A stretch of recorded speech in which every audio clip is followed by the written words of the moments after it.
Division Series matchup, and tonight the Diamondbacks and Brewers are at it again as Baseball Night in America sends you out to Milwaukee.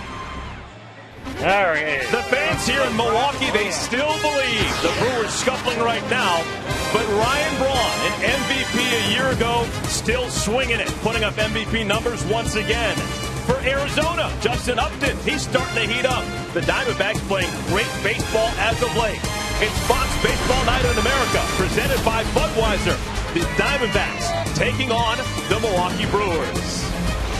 So glad to have you along for the ride here in Milwaukee. I am Eric Collins, getting ready for the middle game of this three-game series. Last night, the Diamondbacks getting it done, putting 9 runs on the board. The big story. How about Aaron Hill? He hits for the cycle for the second time in the last 2 weeks. That's something. Well, joining me now is my partner, Bill Schroeder, and let's talk about tonight's game. Got a nice pitching matchup, a couple young guns going at it. Yeah, two starters, two rookies that didn't start the season in the rotation, and both have been good surprises for their team so far. The Diamondbacks' Wade Miley started in the bullpen, made 3 appearances out of the pen, and in the end of April, he made his first start. He's been very impressive. He's 4th in the National League in earned run average, looking for already his 10th win of the year. And for the Brewers, Mike Fiers started the year in AAA. He was the minor league pitcher of the year a couple of years ago. Mike Fiers' outstanding work, but he's been so good in that rotation since coming up.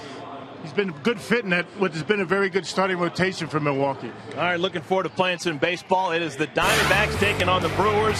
These two teams meeting last year in the National League Division Series. Nyjer Morgan advancing the Brewers to the NLCS. Tonight, the Brewers, they try and recapture the magic against Kirk Gibson and the Arizona Diamondbacks. It's Fox Baseball Night in America here in Milwaukee.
Tonight's starting lineup for the Diamondbacks is brought to you by Taco Bell. Sometimes you gotta live Moss.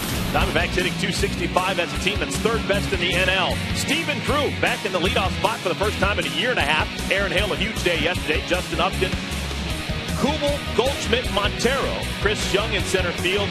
Brian Roberts is the 3rd baseman, and Wade Miley, he is going to get the start. Opening pitch is brought to you by Budweiser. Great times are waiting. Grab some buds. With my partner Bill Schroeder, I'm Eric Collins, getting you ready for baseball here in Milwaukee. As a look at Mike Fiers making start number 6 on the year. Well, Mike Fiers has been very impressive in his first 5 starts, working 1 time out of the bullpen. A nifty 270 earned run average. He's only walked 5 batters in his first 5 starts. Very impressive for a rookie. 26-year-old Fiers from South Florida. Getting ready to work against Stephen Drew. He's just coming back from that horrific ankle injury. He takes first pitch down low, ball 1. This is just the 3rd start on the year for Stephen Drew, and the first time he's batted leadoff since October of 2010. Yeah, you got to figure it's going to be a while before Stephen Drew really feels comfortable in that uniform. It's been almost a year, and it's not that easy to just come back right away and start swinging the bat like he was before he got hurt. 2 balls, no strikes. There's Kirk Gibson, now in his 3rd season with the D-backs. Last year's National League Manager of the Year. Runner-up was Ron Renicky in the other dugout. 2nd-year skipper for the Brewers. It's Ron Renicky. And Ron Renicky doing a nice job changing the culture, if you will, somewhat after Ken Maka was with Milwaukee a couple of years. Ron Renicky, an open door policy, and the guys responded last year. There's the game's first strike. Get me over fastball. And it's now 3-1 to Stephen Drew. Mike Fiers, 6'3", 195 pounds. Selected in the 22nd round back in 2009. And he throws a 5-pitch walk to begin the game. Stephen Drew on at first for Aaron Hill, who was a huge story in last night's game. For the 2nd time in 11 days, he hits for the cycle. You've already seen the single, the double, got a triple. And he got his triple in his last at bat last night, a base hit or a double into right center. I should say a gapper into right center. And Aaron Hill didn't slow down. He knew what he needed, and he kept going. He made it in easily. 2 cycles in less than 2 weeks for Aaron Hill. 30-year-old from LSU takes down low. Well, not very many guys have done what he has done in the last 11 days. 2 cycles in a season. Aaron Hill was last done by Babe Herman back when the Brooklyn Dodgers were known as the Brooklyn Robins, 1931. Only twice in the modern era. That's impressive. Yeah, those bottom 2 guys, Tip O'Neill, John Riley, actually doing it in the American Association, which was slight difference. But Aaron Hill, he is red hot right now. An all-star back in 2009. He, like a lot of these Diamondback hitters, have really turned things around in the last 5 weeks. And because of that, Kirk Gibson feels as though his team is going to be in contention throughout. They just need to get a little bit more consistent in their starting rotation. Their defense has been very good. And Gibson has been very pleased with the way his team has responded in the last few weeks. Diamondbacks beginning the day 4 games out in the NL West.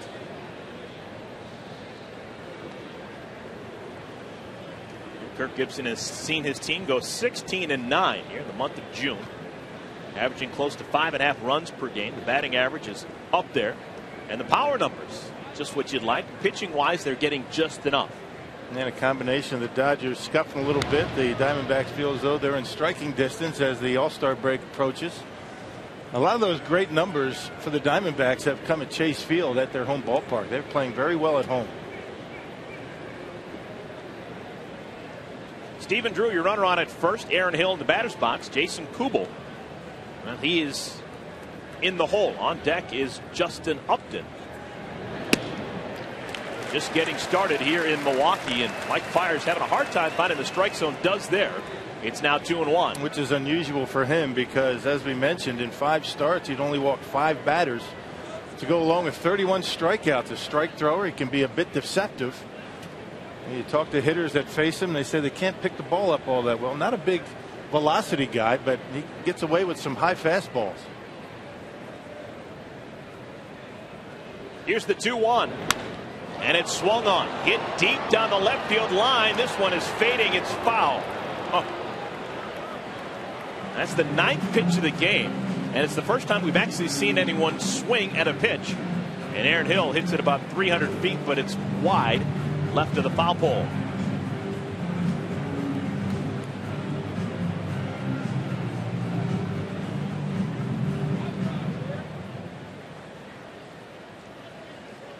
Aaron Hill, 302 the batting average. He was an all-star back in 2009. That was when he was still in Toronto. A little bit outside, count goes full, 3-2. And one of the things that has made Mike Fiers very good is his ability to manage his pitch count. He's having a tough time with that so far tonight, according to Ron Renicky in our meeting today. He's been very impressed with Mike Fiers since coming up from the minor leagues. Stephen Drew coming back from that ankle injury. Let's see if he's off with his 3-2 pitch. Not running. And it's called strike 3.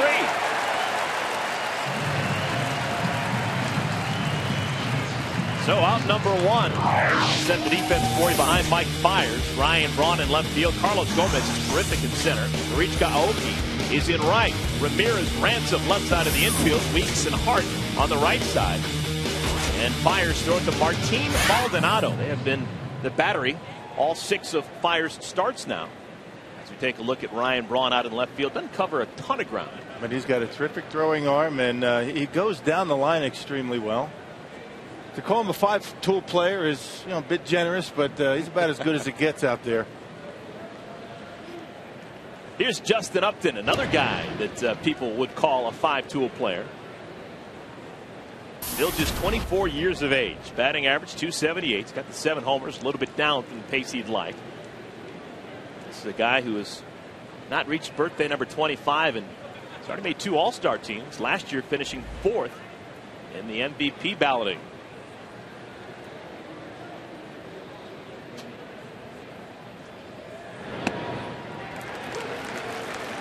Now Fiers starting to hit the middle a little bit. There's a called strike 1. Yeah, Kirk Gibson still waiting for Justin Upton to return to form that he was last year. Numbers down a little bit. I mean, the batting average not too bad, but looking for a little bit more than 7 home runs and 34 RBIs.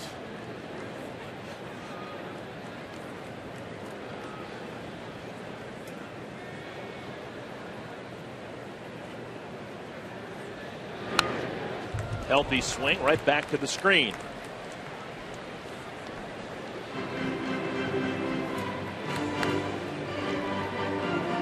Last night, Arizona coming to town playing good baseball, and they continue to play good baseball. 9-3. They win it. Normally the big story would be Paul Goldschmidt going 4 for 4 with a homer. Maybe Ian Kennedy picking up a win. But no, the big story was Aaron Hill hitting for the cycle for the 2nd time in the month of June. A little bit high. 1-2.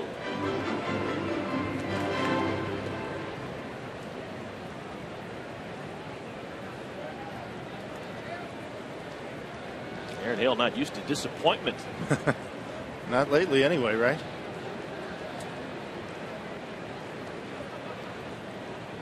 These 2 clubs meeting earlier in the year. That was back in late May down in Phoenix. It's the middle game of 3. Tapper, foul, third base side.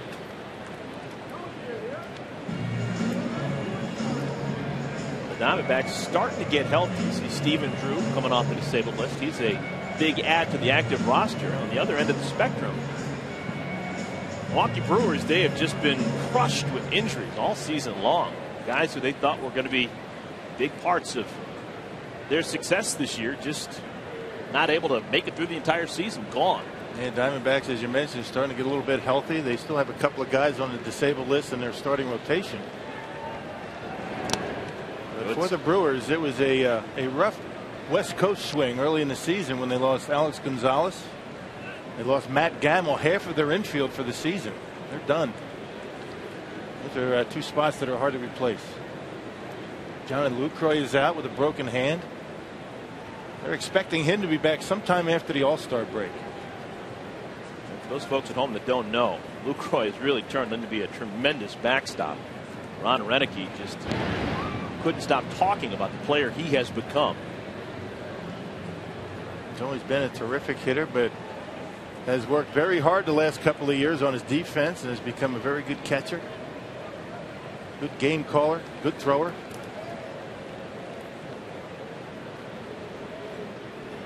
Two balls and two strikes.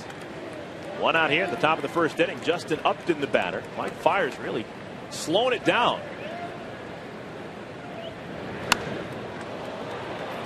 Deep down the right field line. This one is foul.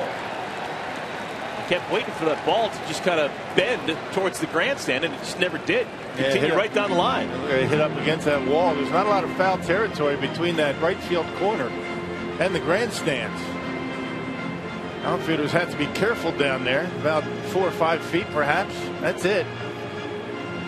It is padded down there, so if you do slide in, you have a chance of coming up and walking away. And Bill, a lot of times you hear outfielders talk about balls slicing away from them. That ball just didn't seem to slice very much. It just continued on the path that it was on. That's how strong Justin Upton is. He hits him out there and straight as a string. Got to be strong to be able to do that. Here's another 2-2. Breaking ball chopped foul. We're finding out about the health of Stephen Drew and that ankle is. He's been on the move last couple of pitches. Not running at 100%. He used to be a pretty good base stealer, but I don't think that the Diamondbacks are looking for him to do a lot of running, not at this point.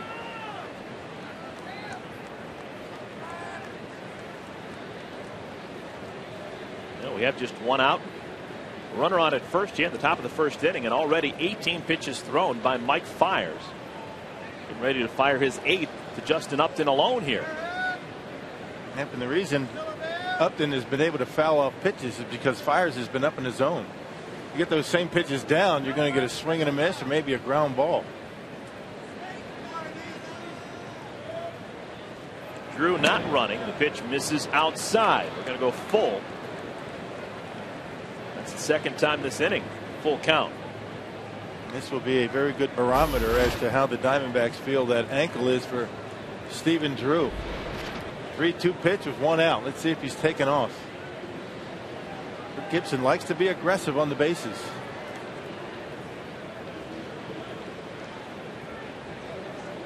Not much of a lead for Drew. Not running. And it's back to the screen. That's the 5th foul ball off of Upton's bat here against Fiers.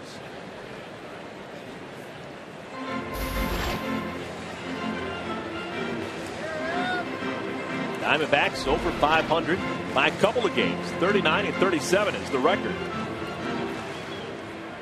They've had a tremendous June. 16 and 9.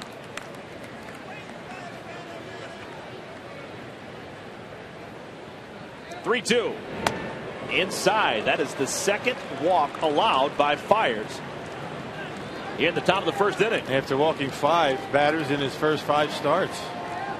Bit of concern on the face of Rick Kranitz and Ron Renneke in the first inning. And the way last night's game went for Milwaukee, the last thing they need to do is fall behind once again. And this is a very good lineup, particularly the middle of this order for the Diamondbacks. So, Bill, we've been playing baseball for about 10 minutes time now. Haven't seen a ball put in play yet. A couple of walks sandwiched around, and Aaron Hill strikeout. Here's Jason Kubel. Left-handed swinger takes inside. Kubel is the guy the Diamondbacks want at the plate in this situation. He has been terrific in the month of June, driving in runners. 27 runs batted in. That's second best in all of baseball and tops in the National League. He's now got 50 RBI so far in the year. There's a strike, 1-1. That was a good pickup from the Twins. He's always been a good run producer, and that ballpark in Minnesota, Target Field, not a very good home run hitter's ballpark. Not like Chase Field anyway. He's got 11 already. There's another called strike. 1-2.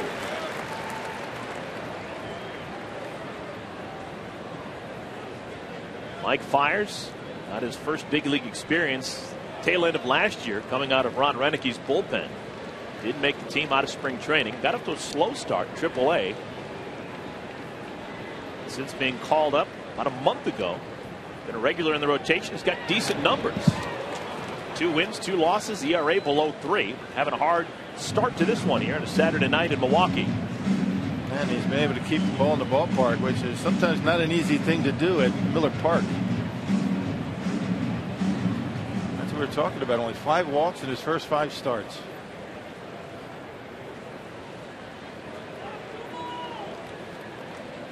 Upton, your runner on at first. Drew in front of him on at second. They both walked. Chopper foul. A nice play there.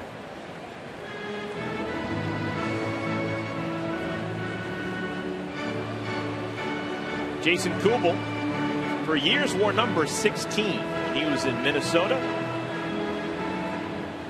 Coming over to Arizona and just deciding, you know what, I want to change things up. Decided to wear number 13. Most guys would probably be a little bit freaked out about that, but he said no. Not superstitious.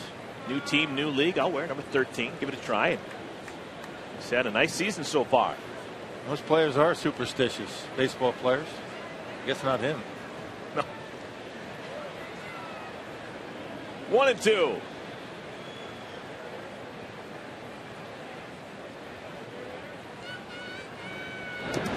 All right, Bill, you read anything into this? Diamondbacks so far, the first 4 men in the lineup, they have swung at 8 pitches, and all 8 pitches they have swung at have been hit foul. Don't have a swing and miss, don't have a ball in play, just nothing but foul balls. A little bit behind it right now. I mean, a lot of times when a pitcher is getting a lot of foul balls, particularly on 2-strike pitches, that means he is getting a little bit too much of the plate. A little bit up in the zone, allowing the hitter to get a piece of it. There's our first swing and miss. Fires his second strikeout. There are now 2 outs here in the first inning. All right, here comes Paul Goldschmidt. We got to tell you this quick. Paul Goldschmidt, very effective when he swings at the first pitch. 18 for 31 so far this season. That is tops in all of Major League Baseball. And he was 3 for his first 3 last night on the first pitch. All 3 hits last night, including a home run. You figured the scouting report would be out by now. Here's the first pitch to Goldschmidt, and he takes the strike. The fastball, too. Goldschmidt had a day yesterday. Went 4 for 4 to raise the batting average to the verge of 300, 299. 11 homers, 35 runs batted in.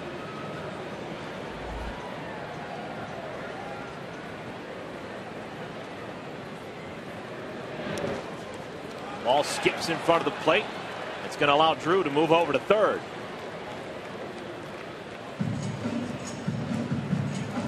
Martin Maldonado behind home plate from Milwaukee. Filling in for Jonathan Lucroy. Very good defensive catcher. Very technically sound behind home plate. Blocks the ball well. Throws well. So runners now on at the corners with 2 outs. Myers has been laboring. Already 30 pitches thrown.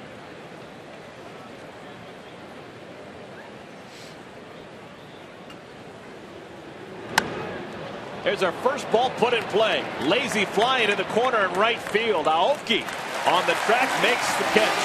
Side is retired in 18 minutes. Top of the first for Myers. When we come back, the Brewers heading to the bat rack.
in their half of the first inning. Now a chance for the Brewers to take a couple of swings. Tonight's starting lineup for the Brewers brought to you by Taco Bell. Sometimes you've got to live Moss.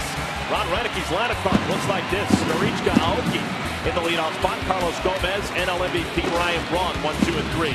Aramis Ramirez, Corey Hart, Ricky Weeks. And the next three, Cody Ransom began the year with the Diamondbacks, followed by Martin Maldonado and the pitcher Mike Fiers.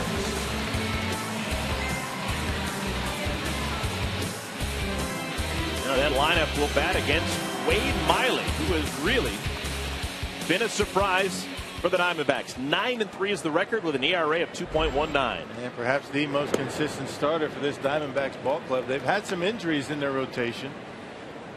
13 starts, 16th appearance for Miley. He's 4th in the National League with a 2.19 earned run average. Oki pops it up, foul territory, should be room. There is. Ryan Roberts makes the play. 2 pitches, 1 out here in the bottom of the first inning. And the impressive thing about Miley so far this year, anytime you're talking about a rookie, when they can throw strikes like Miley can, and you've got your good one on your hands, he's only walked 2 batters in the month of June. And 18 overall to go along with 64 strikeouts, and got a pretty good fastball and a slider. And early on, Kirk Gibson tells us he really trusts him. Type of guy who has done some big things in big moments to get the Diamondbacks back into the dugout. Here's Carlos Gomez. Veteran center fielder takes down low.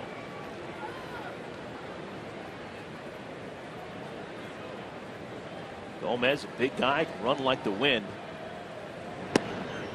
Still trying to put together that season that everyone thinks is inside of him. He can hit the ball as far as anybody. He can run, as you mentioned. He spent some time on the disabled list.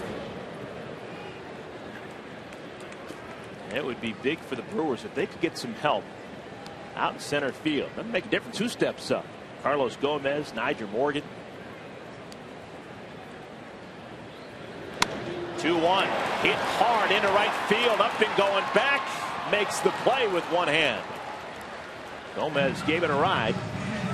The Diamondbacks have a man there. Let's take a look at the defense for the Arizona Diamondbacks. They've been terrific. They're tops in the National League. Kubel, Young, and Upton in the outfield. Ryan Roberts replacing John McDonald at third. Steven Drew, the shortstop. Hill, Goldschmidt. Wade Miley thrown to Miguel Montero. We take a look at Justin Upton, a guy who can run, who can throw. Just made a nice play. And just like Ryan Braun, I mean, they cover a lot of ground. They can throw the baseball well, and Upton plays deep out there in right field. That's why he was able to shag that one so easily. Here's Ryan Braun, MVP in the National League a year ago, putting up better numbers right now than he was last season at this point. And the interesting thing about that is that he's been hampered by some leg injuries. He hasn't been able to run at 100%. There's not a whole lot that Ryan Braun cannot do on a baseball field. There's the comparison right there. Everything better for Ryan Braun. Batting average about the same. Everything else has improved. Everyone always talks about the 5 tools. Maybe the 6th tool is consistency, being able to do what your body allows you to do each and every day. And you take a look at those numbers. Right. It's just eerie how similar they are to last year. A lot of guys have, ability, but to be able to put it together and do it every single day is a special gift. Miley misses high and outside. 2-2. Currently Ryan Braun tied with Carlos Beltran for tops in the National League in home runs with those 20. Among the leaders in all the other categories. Should mention that his batting average .310 among the leaders as well.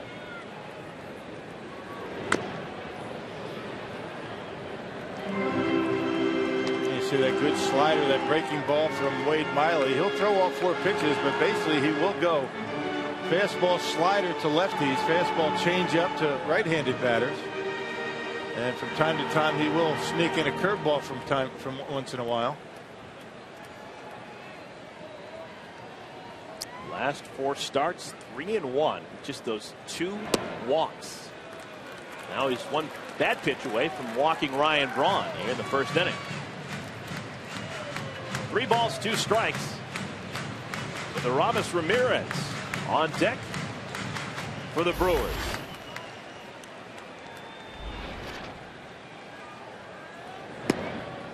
Now we talked about the control.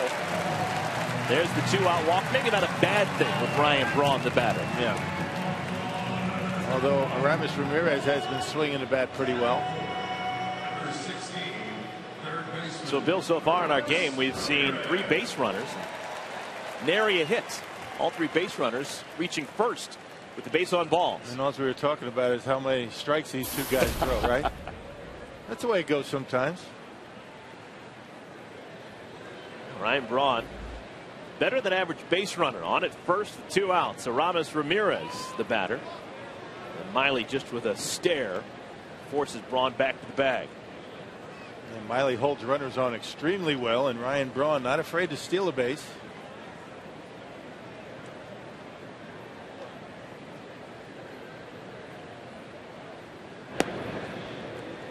Down low, ball 1 to Aramis Ramirez. Coming over from the Cubs in the offseason. Everyone in Chicago liking the final numbers for Aramis over the years, but never really liking the beginning part of his season.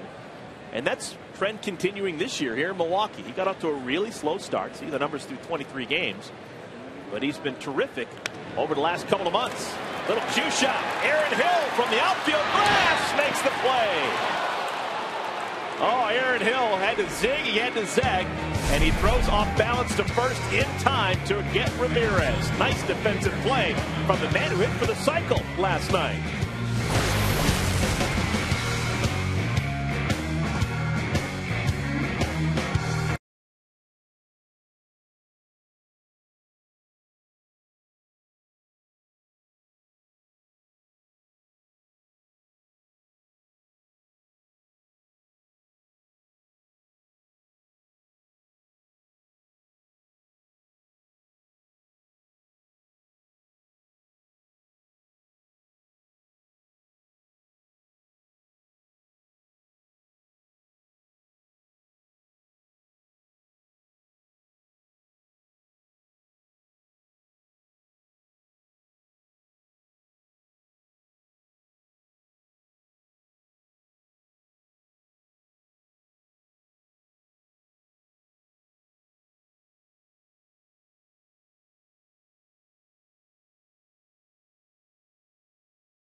Sponsored by Taco Bell. Sometimes you gotta live Moss.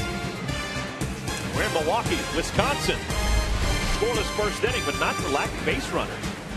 Mike Myers walking a couple of Diamondbacks. Wade Miley walking Ryan Braun. 0-0 game, top of the second with Bill Schroeder. I'm Eric Collins. We'll see Miguel Montero lead things off for the D-backs. Montero last year making his first All-Star team, 28-year-old from Venezuela.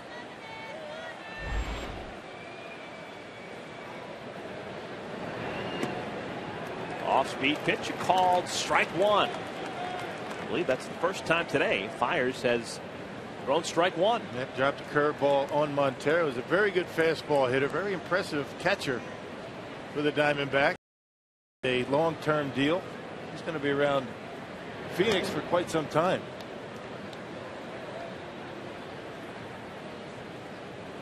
Montero, like a lot of his teammates, has had a real solid month of June with the bat in his hands. 21 runs batted in so far this month. Another called strike, 1-2.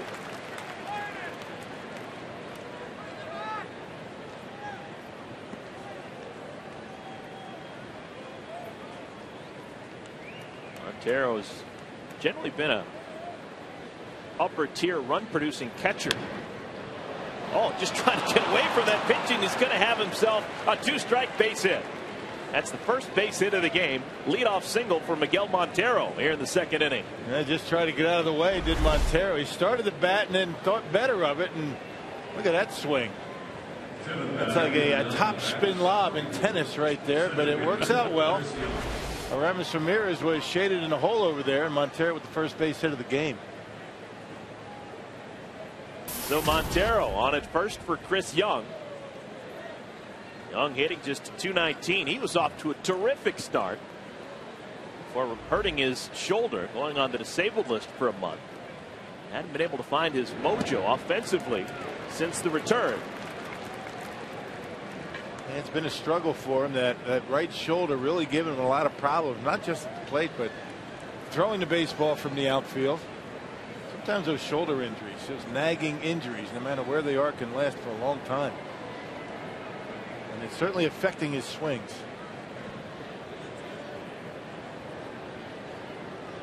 Fires from the stretch. The 0-1 is a called strike, 0-2. Now Chris Young has to be feeling a little bit better about himself. This past week he's had homers off of two of the most difficult guys to hit anything off of. Against the Atlanta Braves, a home run against Craig Kimbrell to win a game, and then a home run off of Johnny Venters, who throws about 98, 99 consistently. Yeah, both upper 90s guys, and yeah, Chris Young's always been a very good fastball hitter. 0-2. Just a whisker outside. 1-2. Since coming off that disabled list, May 18th. Told you about the 2 home runs did it this past week and a batting average of 152. Yep, won a game winner in Atlanta.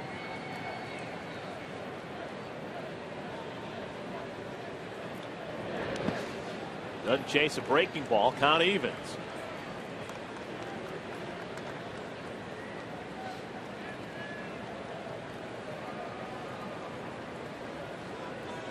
Diamondbacks a 9-3 winner yesterday. Bats were terrific off of Randy Wolf and others. Paul Goldschmidt 4-hit day, and that wasn't even the headline. It was Aaron Hill hitting for the cycle. 2-2. Called strike 3. Let's go to Matt Vasgersian for a DirecTV game break. Eric, the Rangers have won 12 of their last 14, scoring almost 7 runs a game over that span. Here's part of the reason why. Adrian Beltre's 14th of the year. Oakland and Texas all tied up early. Call yourself a sports fan. You got to get DirecTV. Call 1-800-DirecTV. Back to Eric and Bill in Milwaukee. Thanks, Matt. Well, those Texas Rangers, electric. Last 18 games, they've won 15 of them. Trying to pick up their 50th win of the year. They're 49-29, 20 games over 500. Haven't even reached the halfway point. Yeah, they've got the biggest lead in all of baseball in the American League West. On the ground, that one's going to make it through. Ryan Roberts gets himself a base hit. Second hit of the inning. Runners on at first and at second against Mike Fiers. Let's take a look at tonight's 4 keys to the game. Bill, what do you have? Well, for the Diamondbacks, they have to control the middle of the Brewers batting order. That's Ryan Braun, Aramis Ramirez, and Corey Hart. And for Milwaukee, as well as this Diamondbacks club has been swinging the bats, only 3 outs per inning, although they've been doing a pretty good job of that. Both of these teams very good defensively. So runners on at first and at second, and this could be interesting here. Wade Miley is a very good hitting pitcher. He's already got 10 hits this season. Batting average of .357. It looks like he's giving himself up. Takes a called strike.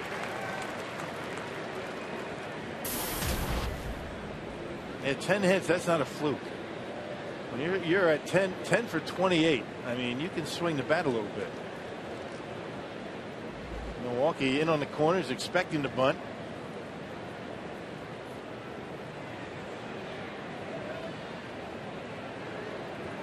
Fires fires the 0-1. Miley showing bunt again. This time pops it up, and it'll be back to the screen. 0-2. Now the bunt will be off. Those 10 hits for Wade Miley, tied for tops in baseball among pitchers. He and Mike Leake, Cincinnati Reds. Both Miley and Leake were very good hitting pitchers in college as well. Miley spent a lot of time at first base when he wasn't pitching for Southeastern Louisiana. He looks like a hitter. He stands up there, looks like he knows what he's doing. Still showing bunt. 0-2. And it's down low. You agree with this? The guy who obviously can handle the bat still trying to bunt with 2 strikes. Trying to stay out of the double play. You advance the base runners for your leadoff hitter. The last thing that the Diamondbacks want right here is Miley to hit a ground ball. Unless it's in the hole, it's going to be a sure double play. It's pretty much standard. That's what most teams will do in this situation.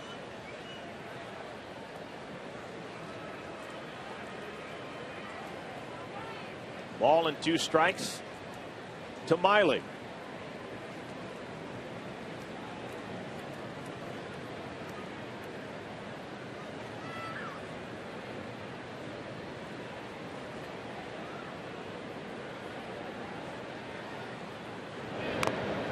And he bunts it foul. It's going to be a strikeout. That's a dead ball. Base runners will have to go back to their bases. They're now 2 outs here in the 2nd inning. You were right after all. Should have swung away, right? I only thought maybe the exception to the rule would be the fact that Wade Miley, small sample size, but he's proficient with the bat with those 10 hits. Yeah. Well, again, staying out of the double play, making sure that Stephen Drew is going to get in that bat in this inning with men on base. So that officially goes down as a strikeout for Fiers. He has got 4 of them, first time through the lineup. Oh, by the way, he's also got 3 walks allowed. And my math's not so good. He's got a couple of walks, 2 walks. Here's Stephen Drew. Called strike 1 to him.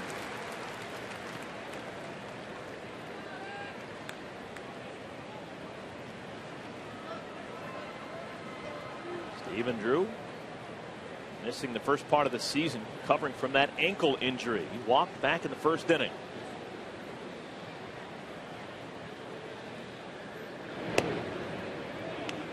And if Stephen Drew can get back to form that he was before that injury, it's almost like the Diamondbacks are making a mid-season trade for a big run producer, because if you expect this guy to swing the bat well, that's another bat in his lineup. A good defender at shortstop. Just a matter of whether he's going to be able to return 100%. It's going to take a while. Into left field, Ryan Braun ambling back. He's going to have room. Play is made. That's going to be the 2nd consecutive inning that Mike Fiers strands a pair of Diamondbacks on the base path.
Today's game is presented by Bud Light Lime.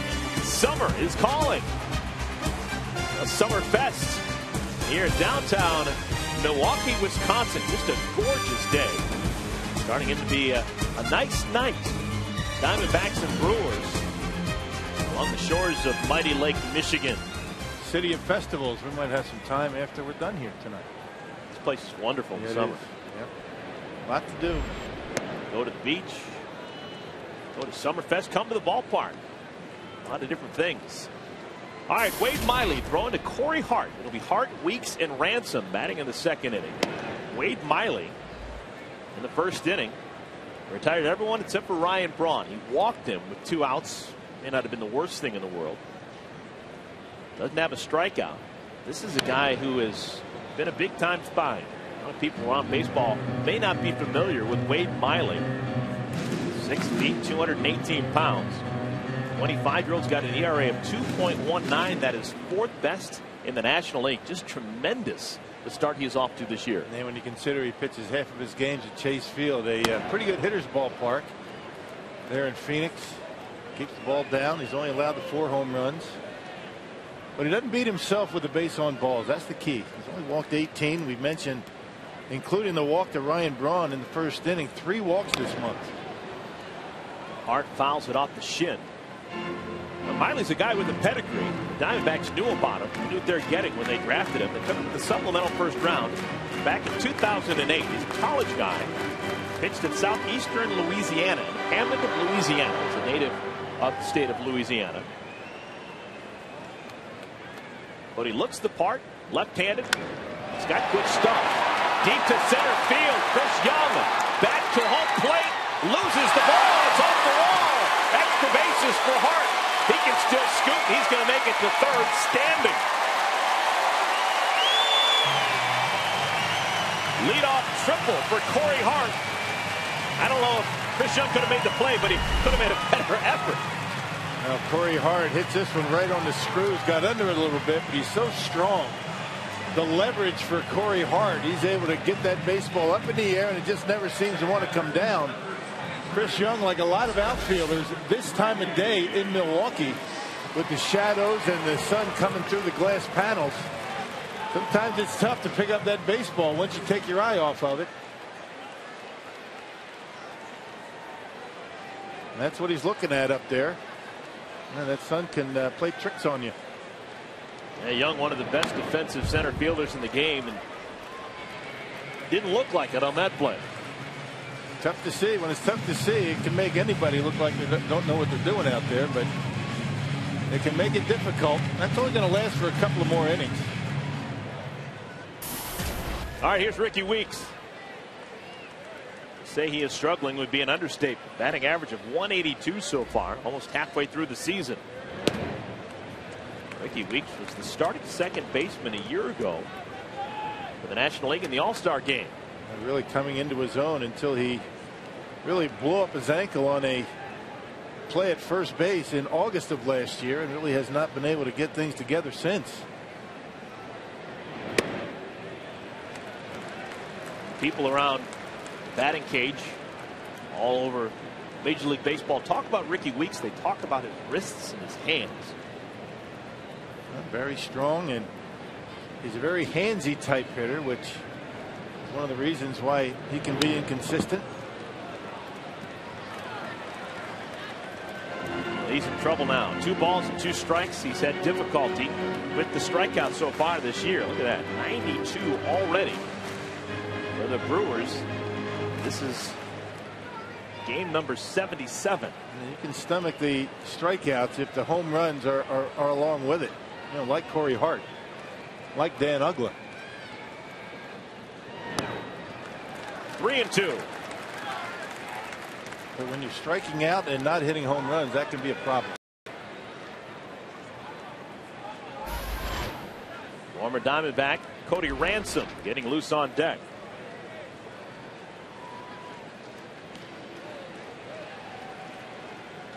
Here's the 3-2. Chased a pitch in the dirt, and he's going to beat it out. It's going to go to first, and Corey Hart's going to score.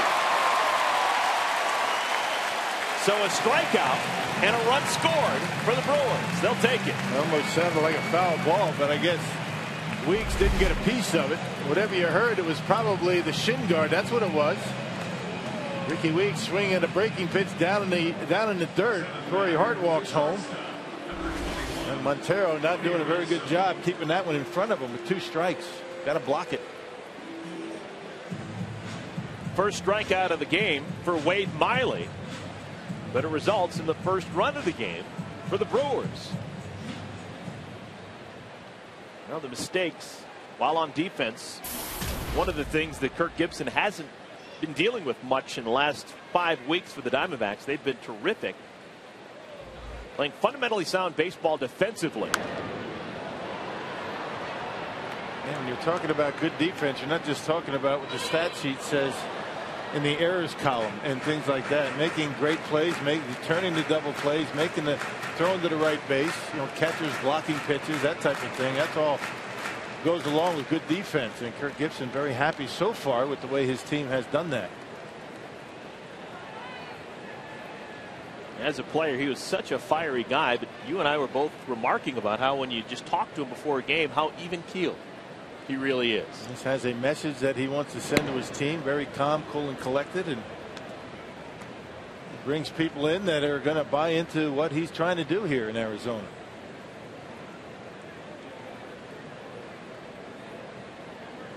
Didn't seem like he was that kind of a guy when he played. Oh no. Running through walls, helmet flying. All right. 0-2 now. Cody Ransom is the batter. Nobody out still. Ricky Weeks on at first.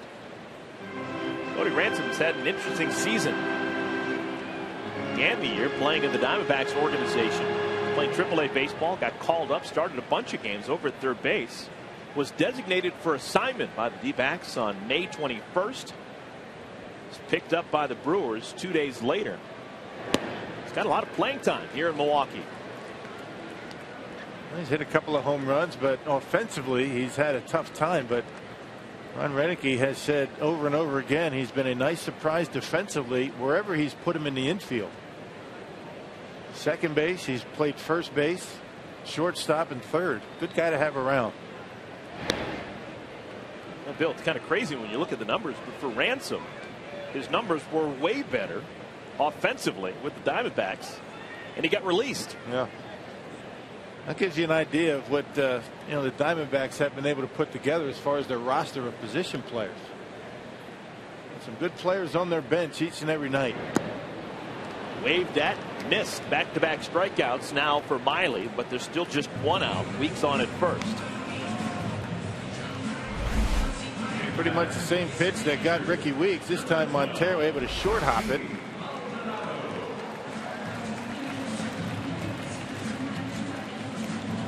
So the number 8 hitter, the catcher, Martin Maldonado, steps in.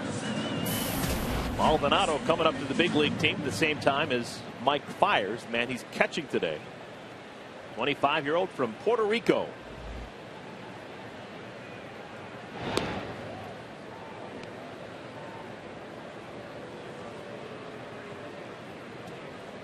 Bill, the way this is setting up, with Weeks striking out and reaching on the wild pitch, with Ransom striking out, Maldonado's going to need to put the ball in play because you got the pitcher batting next. We have a chance for that ultra rare 4 strikeout inning. 0-1. Not as rare as you might think. But you're right. I mean, Miley just the kind of a guy to do it. Typically not a big strikeout type pitcher. He tries to work the contact, tries to keep the pitch count down, which is why he's been able to eat up so many innings for the Diamondbacks. This guy works into the 7th inning just about every time out. There goes Weeks, broken bat, fly ball into center field. Drew gonna have a play at first. No, he won't. Weeks able to make it back in time. There are now 2 outs here in the 2nd inning.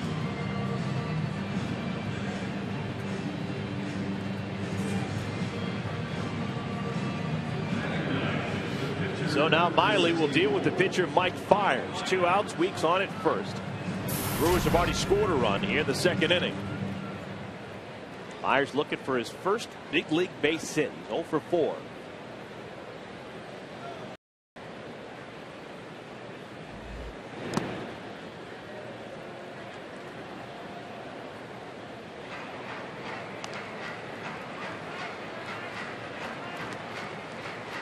Wade Miley giving up a leadoff triple to Corey Hart here in the second inning.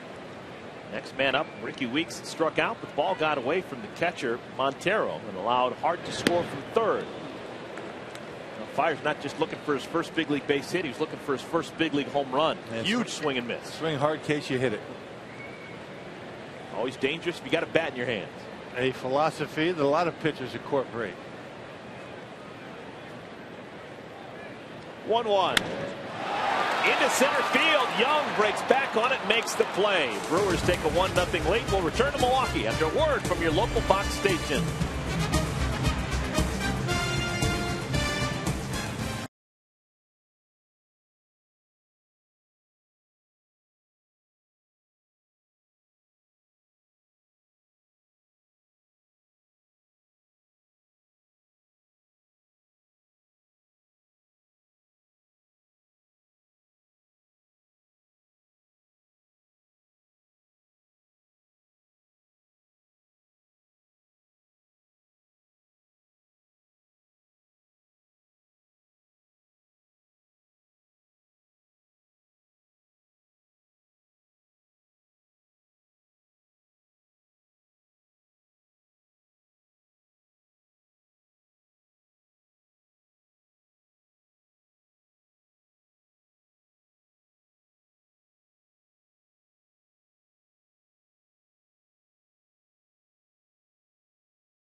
Cody. I'm deployed in Bagram.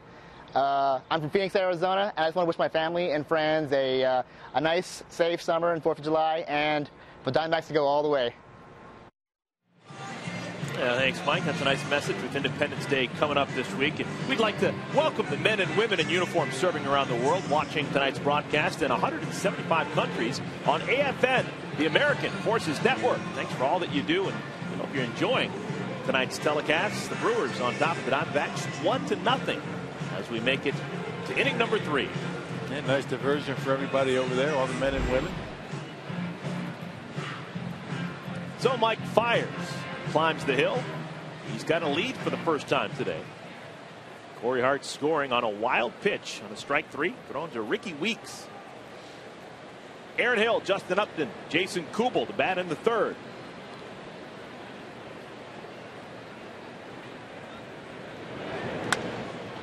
Hill swings and drives it deep to left field. It won't make it to the warning track. Ryan Braun makes the catch, out number 1. So Justin Upton will get a chance to bat. Justin, of course, the younger brother of B.J. Upton. The best advice my brother ever gave me was, that baseball is a long season, and just continue to plug through no matter whether you're struggling, whether you're going well, and just keep going. Good advice. Yeah. It's kind of the message that Kirk Gibson was talking about, before the ball game. We were meeting with him in the clubhouse, and a long season, don't get too high, don't get too low. The quote-unquote even keel. It's an important thing in everything, particularly in baseball.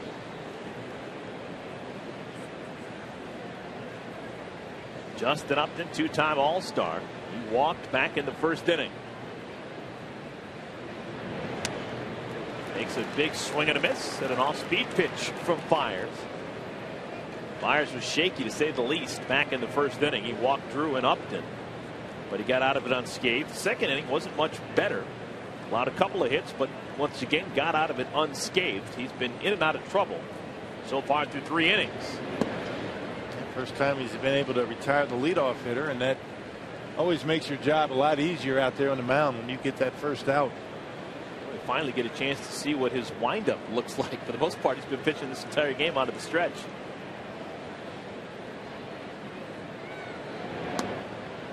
Hitters will tell you that his fastball and a lot of his other pitches are tough to pick up. And you ask me why so many foul balls. That's one of the contributing factors in that. Hitters will tell you that they can't see the ball until it gets halfway to home plate. A lot of times a pitcher will show the hitter the baseball before he gets rid of it, show the baseball in his delivery. Hop foul, third base side, and it'll make it into the grandstands. You're having a tough time picking up that baseball out of the hand. That's sometimes when you get those foul balls, even on pitches that you think, why aren't I hitting those somewhere?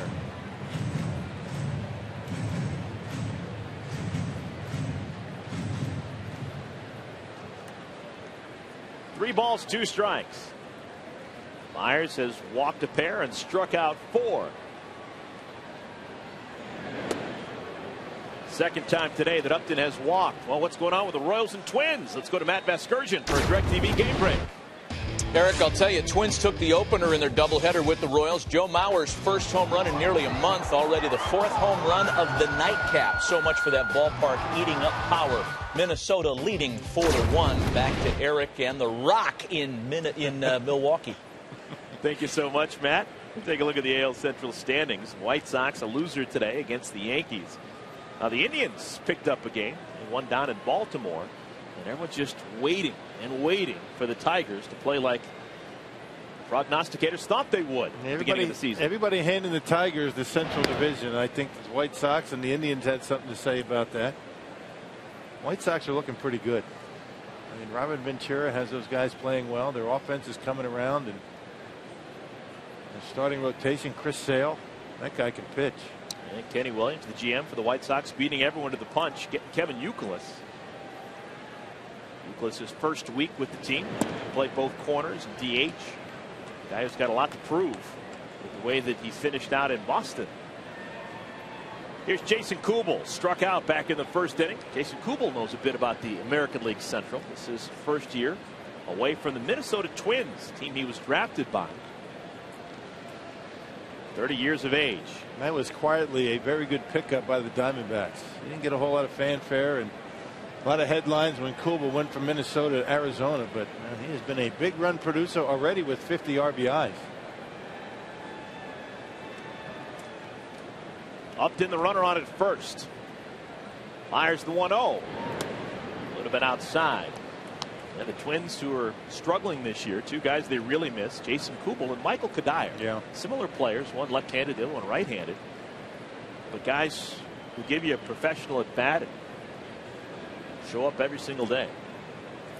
It counts for something. Yeah, teach the young players how it's supposed to be done. Kadire over in Colorado.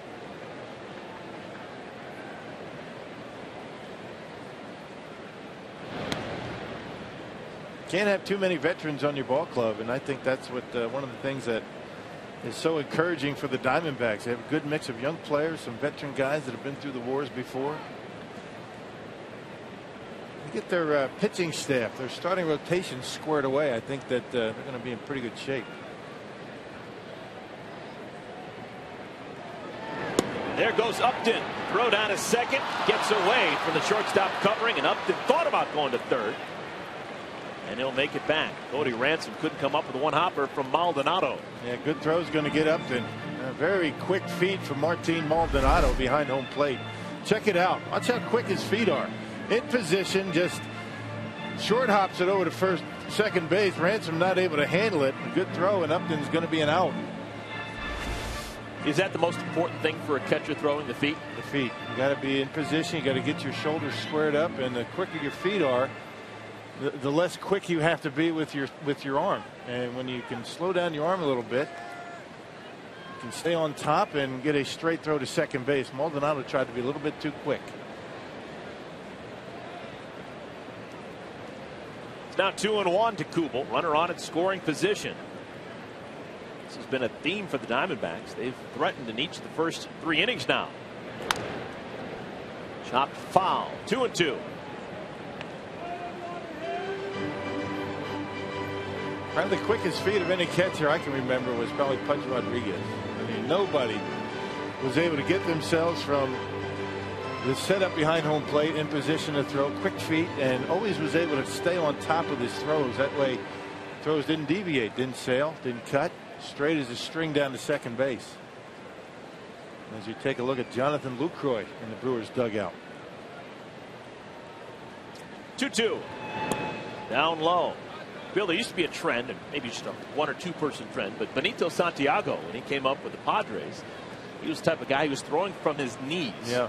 That trend didn't last very long.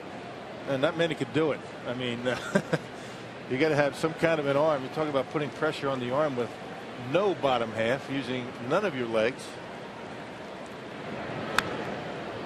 Another foul ball lashed right side. Tony Pena in the old days with the Pirates and Benito Santiago. Both of those guys did that quite often. I remember Pena being unique as well for the way he used to squat down and basically do a butterfly behind home plate, get as low as possible for that target. Another 3-2 pitch.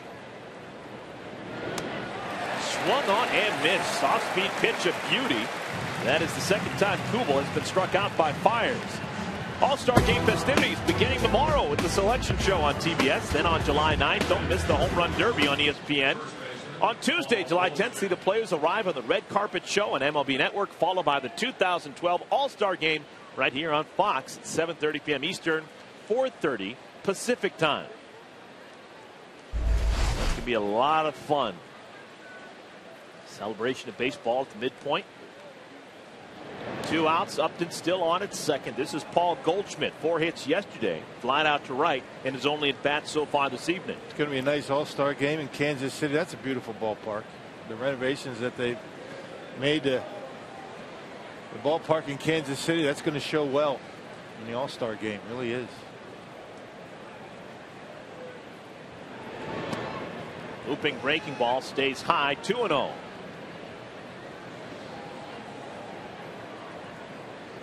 Myers stranding 2 men on in the first inning. There were runners on at first and at third when the 3rd out recorded. Second inning, runners on at first and at second when out number 3 was recorded. Now a runner on at second, trying to get Goldschmidt, and he misses inside. 3-0. And don't be fooled. These guys like to swing 3-0, the Diamondbacks. And you know this guy, if he likes it, he's going to swing. Kirk Gibson very aggressive in these counts.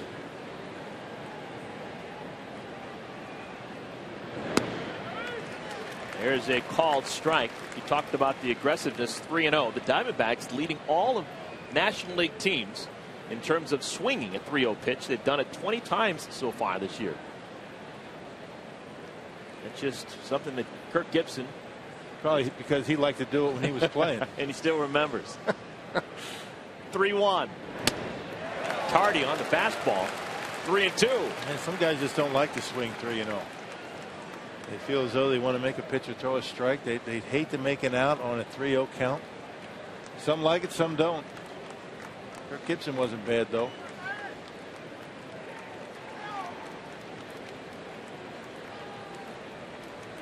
Three-two pitch. Into right field. Playable. Aoki. Side is retired. Diamondbacks strand a man again. 1-0 Milwaukee.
in America is presented by Budweiser. Glad to have you here in Milwaukee, Wisconsin. Middle game of 3. Diamondbacks and Brewers. Top of the lineup. Narichika Aoki batting against Wade Miley. Brewers on top of the D-backs 1-0. Aoki popped out to third in foul territory, leading off the bottom of inning number 1. Aoki in his first year with the Brewers since coming over from Japan. He's a guy who put up just terrific batting numbers during his time in Japan. Bounce out to second, 1 up and 1 down. Let's go to Matt Vasgersian at the MLB Network studios for a game break. Eric and Bill, AL Rookie of the Year, Jeremy Hellickson's first start since coming off the DL with shoulder inflammation. He takes a comebacker from Prince Fielder and would have to come out of the game. J.P. Howell on in relief. We'll keep you posted. If you call yourself a sports fan, you got to get DirecTV. Call 1-800-DirecTV. Back to Eric and Bill in Milwaukee. A tough break for Hellickson. Kind of cool seeing those old Tiger uniforms, though. Yeah. Carlos Gomez swings at the first pitch and flies it to right field.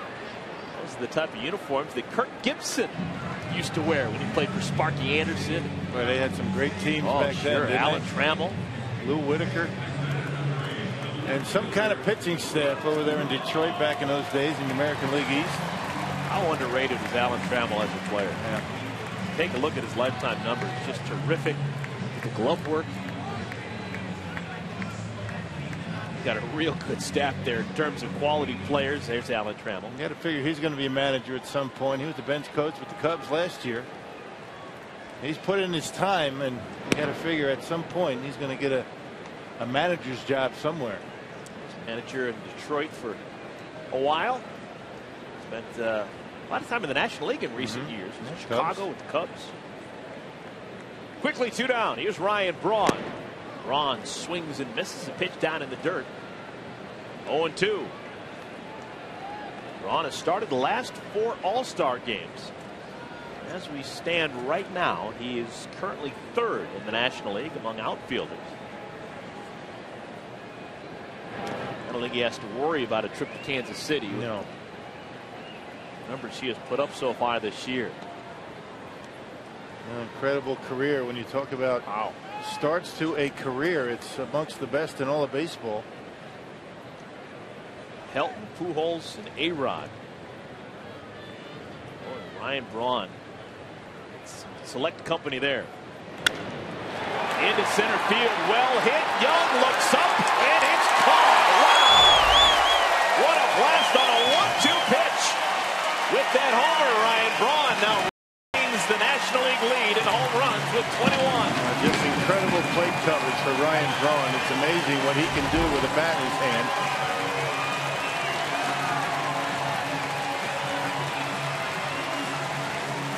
Most hitters are just happy to get a piece of this pitch. Ryan Braun goes down. Watch the way he levels that bat out, goes down and gets it, and a nice easy swing. He doesn't mind hitting with 2 strikes.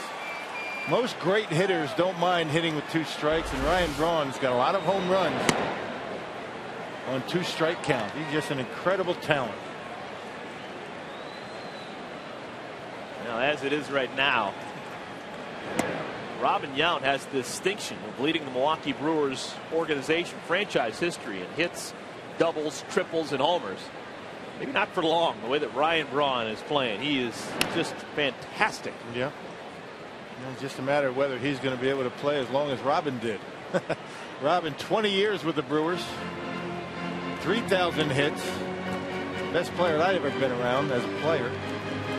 But Ryan Braun not too far behind. Ryan Braun can beat you in many different ways, with his arm, with his legs, fielding. And he can hit. And Bill, there's 3 franchises where one player is the all-time leader in hits, doubles, triples, and homers. Here in Milwaukee, you got Robin Yount. In Kansas City, of course, the great George Brett. You played against him for so long. Right. And in St. Louis, it's not Albert Pujols. Stan the Man. Stan Musial. And he will always be the man in St. Louis. 21 homers now for Braun. 1 more than Carlos Beltran. In case you're wondering, for Ryan Braun, that's the 8th time this year he's hit a home run on a 2-strike pitch. He doesn't mind at all. No fear. Most guys are just trying to make contact, don't want to strike out. That's not, never gets into the head of great hitters.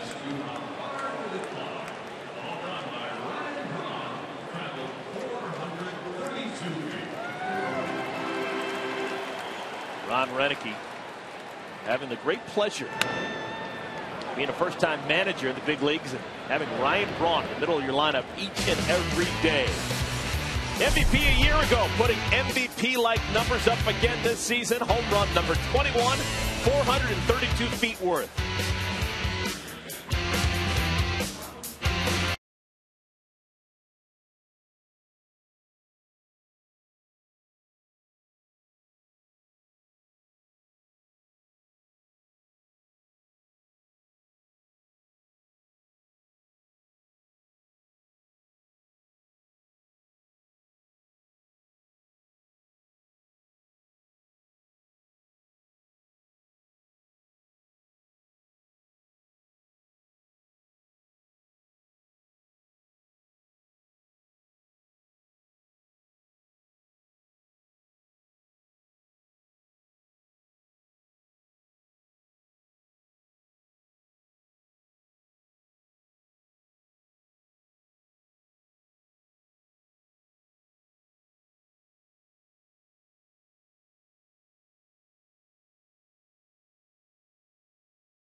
Is sponsored by Ford.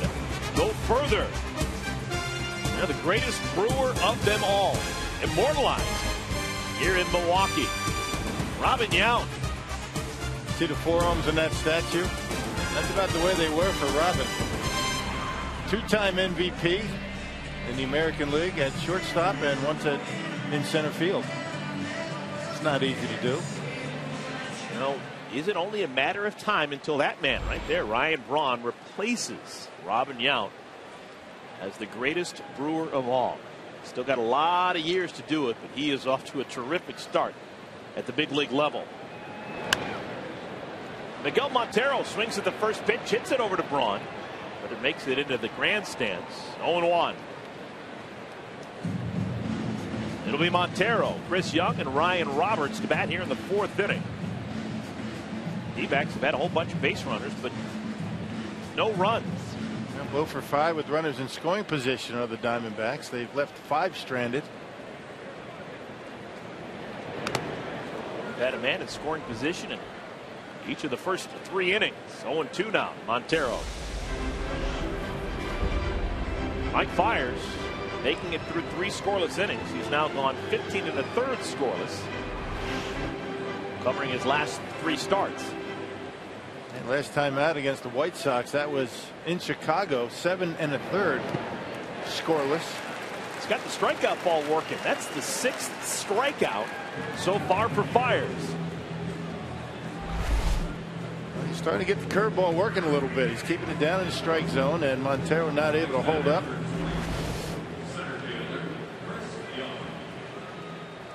In his young big league career, Fiers career high 8 strikeouts back on June 3rd against the Pittsburgh Pirates. Did that 5 innings. Did that glance off the bat? It did. It's a foul ball. Yeah, foul ball or hit batter, one of the two. You can just tell that the Diamondbacks are having a tough time picking up the baseball a little bit. You know, check swings, Swinging at pitches that they ordinarily would not be swinging at, and situations like that. That means you're not seeing it all that well. Ball scoots inside. 1-1 to Chris Young. Young at 125 big league home runs, all of them with the Diamondbacks. That is third best in franchise history. He loves to pull the baseball, and when he's healthy, which he's not right now, not at 100%, he's a big-time run producer.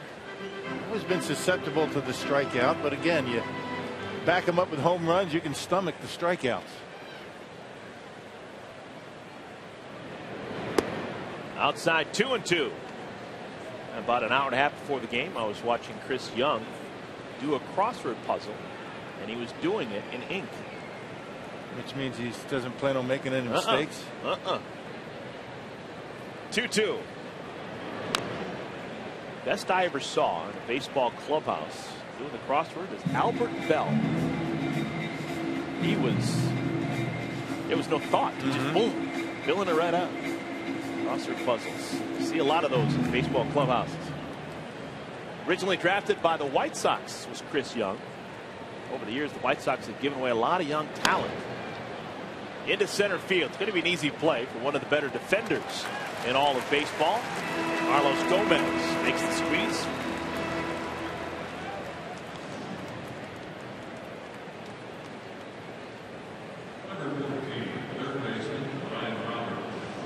And Gomez, everyone knows he's a great defender in center field, but he's also a guy who thinks he's a shortstop. You watch him every day during batting practice. For the most part, he'll have a small glove on and he'll be taking ground balls at short. And he is a guy that never runs out of energy. And run him down pretty well out in center field. Earlier this year, Alex Gonzalez was on paternity leave back when he was still on the active roster, but he was gone for the weekend. And the Brewers were playing a man down. They only had one shortstop on the roster, and Gomez was asking everyone, pleading, saying, can I be the emergency shortstop? Almost came to a point where he was needed. Fly ball to right field. Side is retired. Well, just a gorgeous evening here in Milwaukee. You're watching Fox Baseball Night in America, presented by Budweiser.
The Diamondbacks 2-0. There's a shot of Trevor Bauer, just called up earlier this week.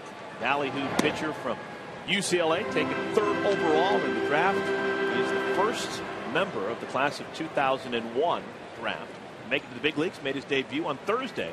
Got a no decision against the Braves.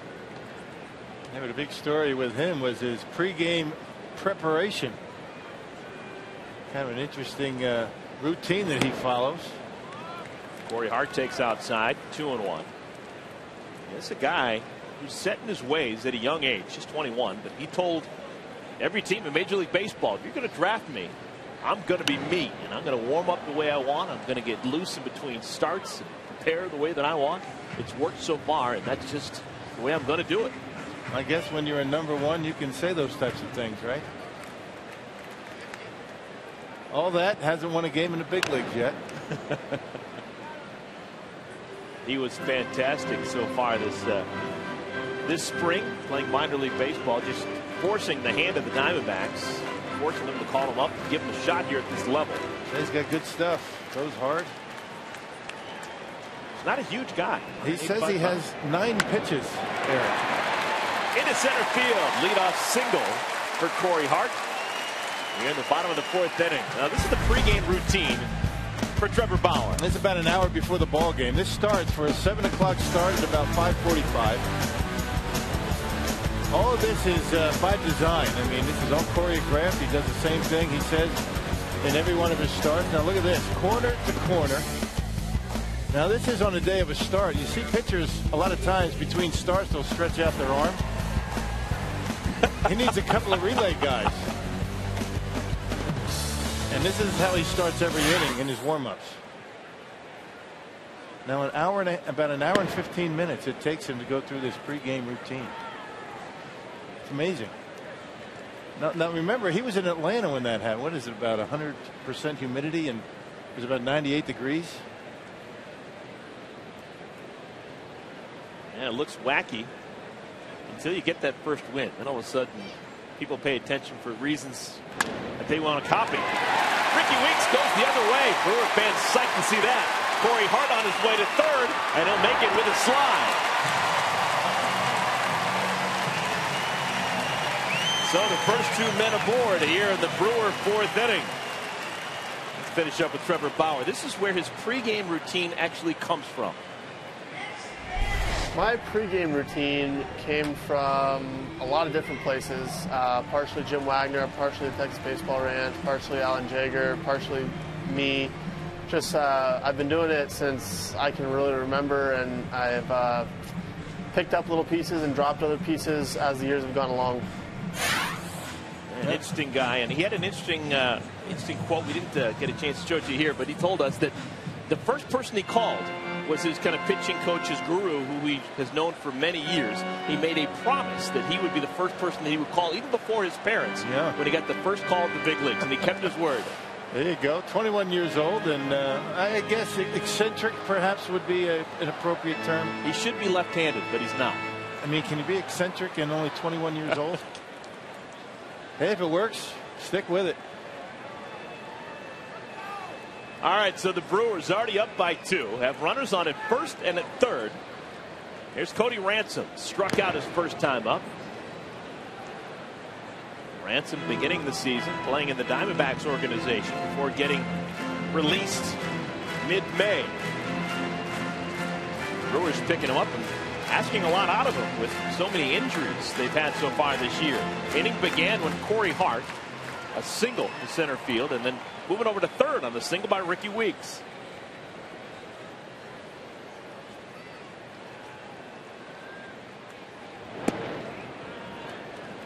Now this is where Miley has been so tough this year with men in scoring position.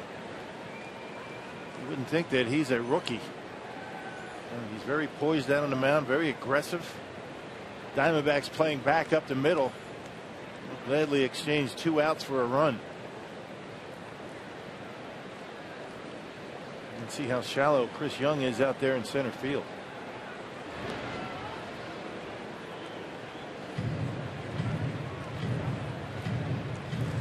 Brewers 2 runs on 4 hits so far today.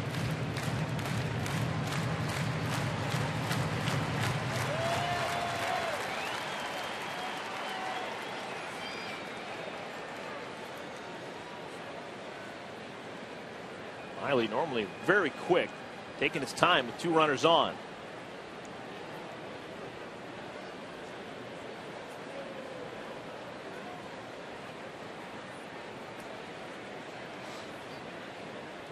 Diamondbacks have been on a bit of a hot streak, winning 6 of their last 8, including a 9-3 win last night here against the Brewers. Into left field, hit well, heading back, looking up, Koval, it's gone!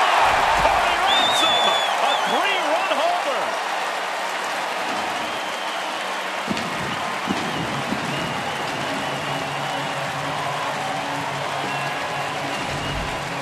That's baseball for you. Ransom looked terrible his first time up, struck out against Miley this time.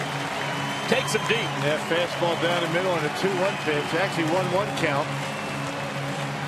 And Cody Ransom, who's been battling a bit of a finger issue, got the bat head out on that fastball. Well, 5 runs against Wade Miley. That's a season high for him so far this year. So a 5-0 lead for the Brewers. Martin Maldonado takes down low. 5 runs on 5 hits against Wade Miley, who came into this one the 4th best ERA in the National League. Maybe we shouldn't be surprised, as the Brewers did hit Miley fairly well when they saw him back in late May down in the desert. Yeah, 5 runs against Miley, 3 of them earned, but all 5 runs today so far earned off of Miley. 1-1 pitch, check it out, right down the middle, and nice short stroke by Cody Ransom. Able to just get it over that wall out and left.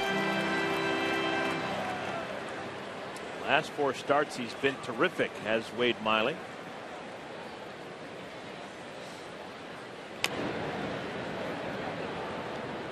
Two and two now.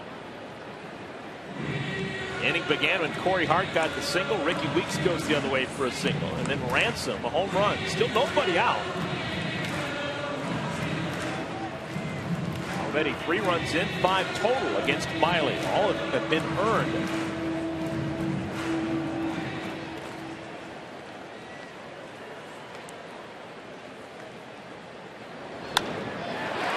Consecutive hit here in inning number 4 for the Brewers. Line drive single for Maldonado. Yeah, Wade Miley is starting to get a lot of the play with his fastball. And once again, a 2-1 pitch. Supposed to be inside. He left it down the middle of the plate, and Maldonado doing a nice job pulling the hands in and shooting it hard into right field. Wade Miley just threw down that rosin bag, probably harder than any pitch he's thrown so far this inning. They got to work ahead in the count. And Wade Miley's had a tough time of that so far in the 4th inning. Myers shows bunt, and the pitch inside on him. That's the jump out of the way. It goes to show you what Kirk Gibson thinks about this young man here in the 4th. He's really struggling, and yet no activity in the bullpen. He relies heavily on Miley to eat up innings, and he's been able to do that for him. This should be the first out of the inning, but it won't. Oh, they do get the runner at first. Fires. Thought he had himself on at first. Ball was bobbled by the catcher Montero, but still plenty of time to just get fired. And then just tried to be a little bit too quick. The ball was kind of stuck in the grass out there. Check out Montero. He jumps out there. Actually, it was on the seam of the grass, but able to recover and get the pitcher at first base. So it's a sacrifice. Maldonado moves over to second.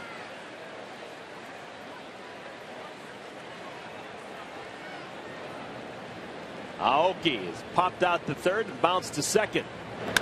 Swings at the first pitch and lifts it into left center field. Calling for it is Chris Young. They're now 2 outs. Ice Age 4 premieres July 13th in theaters everywhere. Just in a couple of weeks. 2 outs now. Carlos Gomez bats for the 3rd time. Gomez has been hitting the ball exclusively to the right fielder. B.J. Upton flew out to right in first, flew out to right in the 3rd. And you would figure that he was going to get a pretty good pitch to hit here with Ryan Braun on deck.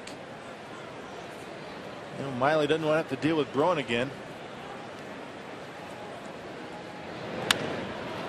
Down the right field line again. This time it is fair. Extra bases for Gomez. Maldonado scores. And look at Gomez go on his way to 3rd of the 9.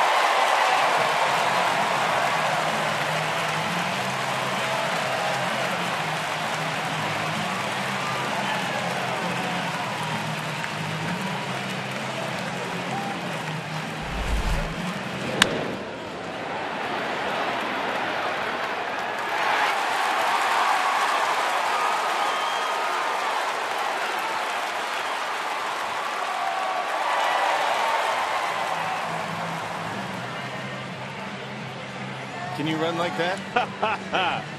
Nope.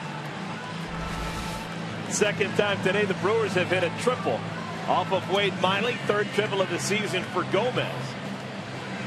And if you go back to yesterday's game, Aaron Hill, of course, hitting for the cycle. He had a triple. That's 3 triples in the last 16 innings here at this ballpark. How much of a triples ballpark is this place? It's a pretty good triples ballpark. You get it down in that right field corner. It takes a while to get it all the way back in. They say that this ballpark was designed in part with suggestions from Robin Yount. And you can see the angles in center field. The ball hits off of there. There's a lot of triples in this ballpark. And the angle's right out there in center field and gives a lot of center fielders fits. So 4 runs have scored here in the 4th inning. Here comes the Thunder. Ryan Braun hadn't been retired by Miley so far today. He homered an inning ago. 432 feet to straightaway center field. He's your leader in the National League in long balls.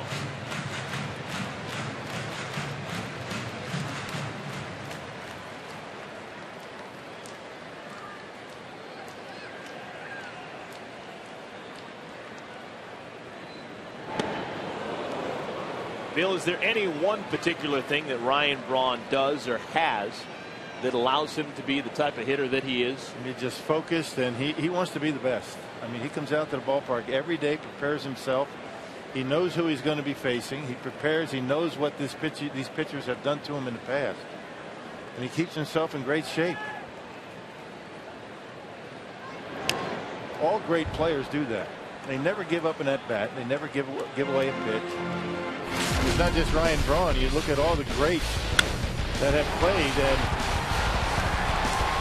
Ryan Braun covers every quadrant of the plate, up and in, down and away, up and away, up and in. There's not one way to pitch him. There's not one way to play him, and that's the way it is with most great players. Miley's 1-2. This one drilled to left field. It is gone for Ryan Braun.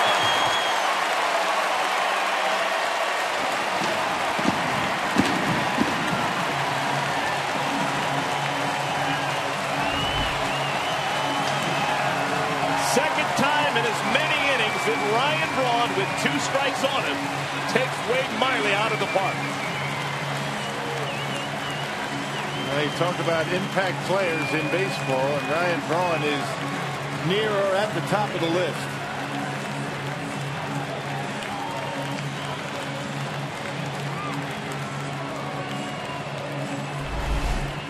Up a 1-ball, 2-strike pitch. Almost the same pitch that he hit out to center. Check it out. Look at the balance for Braun. A stiff front leg, a good pivot in the hips. And that bat just rockets through the strike zone and into the Brewers bullpen. And that's going to be it for Wade Miley. Kurt Gibson was trying to give Wade Miley as much rope as possible, but Wade just didn't have it today. The Brewers already 8 runs as we play the bottom of the 4th inning. We'll have a new pitcher coming on for the Diamondbacks when we come back to Milwaukee.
Baseball Night in America is presented by Budweiser. It's been a heck of a night so far for the Milwaukee Brewers, having much success against an angry Wade Miley. And not used to giving up runs. Wade Miley's been outstanding this year. And very unusual. But got behind the count, got a little bit too much of the plate with his pitches. And it happens very quickly at this level. Those 8 runs allowed, the most he's ever given up in the big leagues. Here's Brad Ziegler coming on for the 35th time, all of them out of the pen for the Diamondbacks. Aramis Ramirez hits it literally off of him. Second baseman Aaron Hill makes the play. 1-4-3 on the putout. Brewers on top of the D-backs, 8-0.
At least so far today.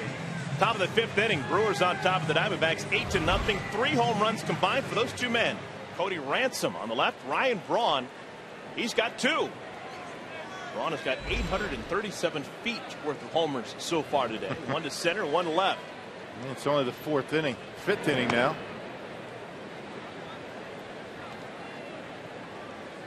How about this? An opportunity for Brad Ziegler to swing the bat. No real reason to burn a pinch hitter or go with a double switch when you bring in Ziegler. No, that's why Kirk Gibson wanted to see Miley get through this inning, so he didn't have to bring in a reliever to get in at bat. He was scheduled to lead off, obviously, and not sure how many times Ziegler's had at bats this year. Twice, and he's done something with it. Yeah, he's singled in 2 at bats. He's also scored a run. A guy who played college baseball with Ryan Howard. Maybe he swings like a right-handed Ryan Howard. Well, Ryan Howard's been known to do that from time to time. There's a strikeout for out number 1 this July. Don't miss the biggest event of the summer as baseball's greatest stars battle for home field advantage in the Fall Classic. The road to the World Series begins with the 2012 MLB All-Star Game Tuesday. That's July 10th, 7:30 Eastern, 4:30 Pacific time, only on Fox. No doubt in anyone's mind that man will be there. Ryan Braun has been a starter each of the last 4 seasons. Will he be a starter this year? Currently 3rd in the balloting in the National League. Stephen Drew Drew a walk back in the first inning, was stranded at third. He's also flied out to Ryan Braun in left.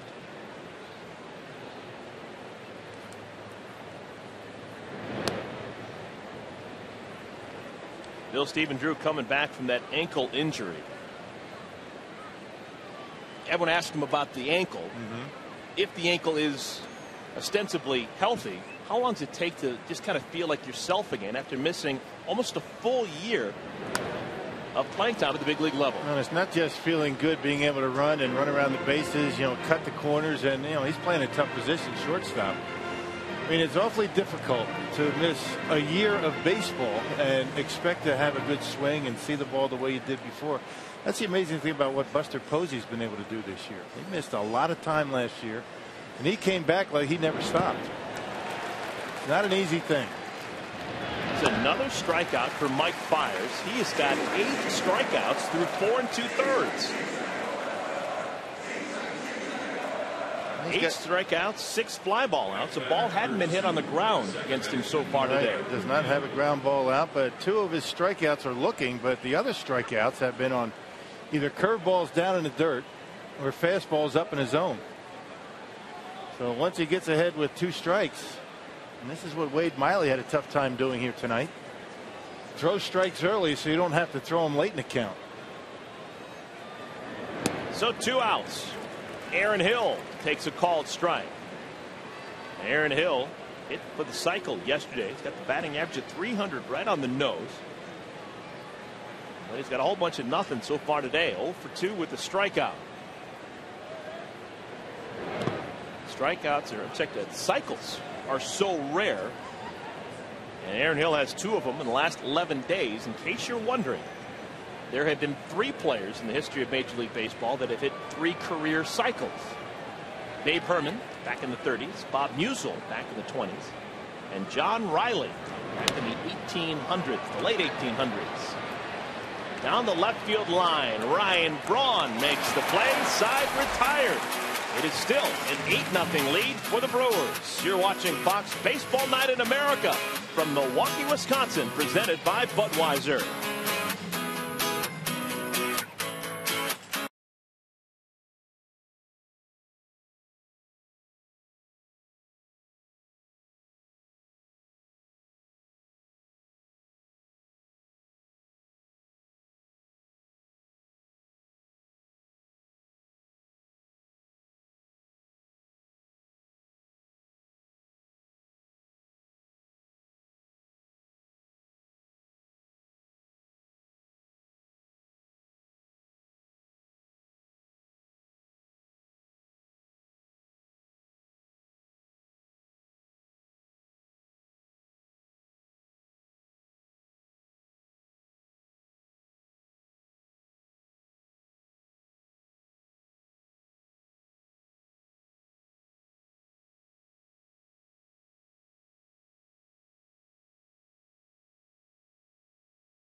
By Budweiser is sponsored by Chevrolet, proud to support youth baseball in cities and towns across the country.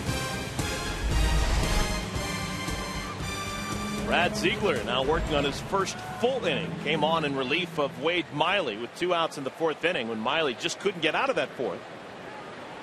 They got Aramis Ramirez to bounce out 1-4-3. Now Corey Hart will lead things off This will be the third time today that Corey Hart leads an inning off. He tripled leading off the second and singled leading off the fourth. He doesn't mind being a leadoff hitter. He's done well for Milwaukee as a leadoff guy, but he'd rather be up there with men on base. Talk about an unusual career for Corey Hart. He was originally drafted by the Brewers back in 2000, so this is the only organization he's ever known. Big guy, 6 feet 6 inches tall. He's been a leadoff guy, been an outfielder for the entire big league career, and now learning how to play first base. Yep, he was playing first base down in the minor leagues until the Brewers drafted a guy named Prince Fielder. Heard of him. So, you know, first base was going to be pretty much locked up for a while. They moved him to the outfield. Became a very good outfielder, 2-time All-Star. And he's adjusted very nicely to first base.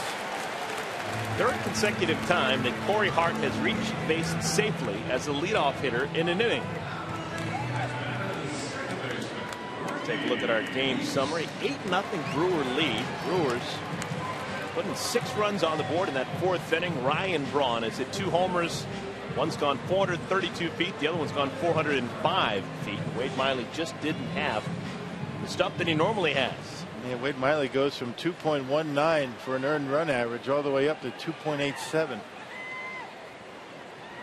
Having like that gives you some type of a sense of, you know, these guys that lead their league in earned run average and, you know, in the low 2s. I mean, you can't have a blow up start when you have low earned run averages around the 2s. That's why you don't see them all that often. Every pitcher, no matter how good you are, you're going to have a bad outing once in a while.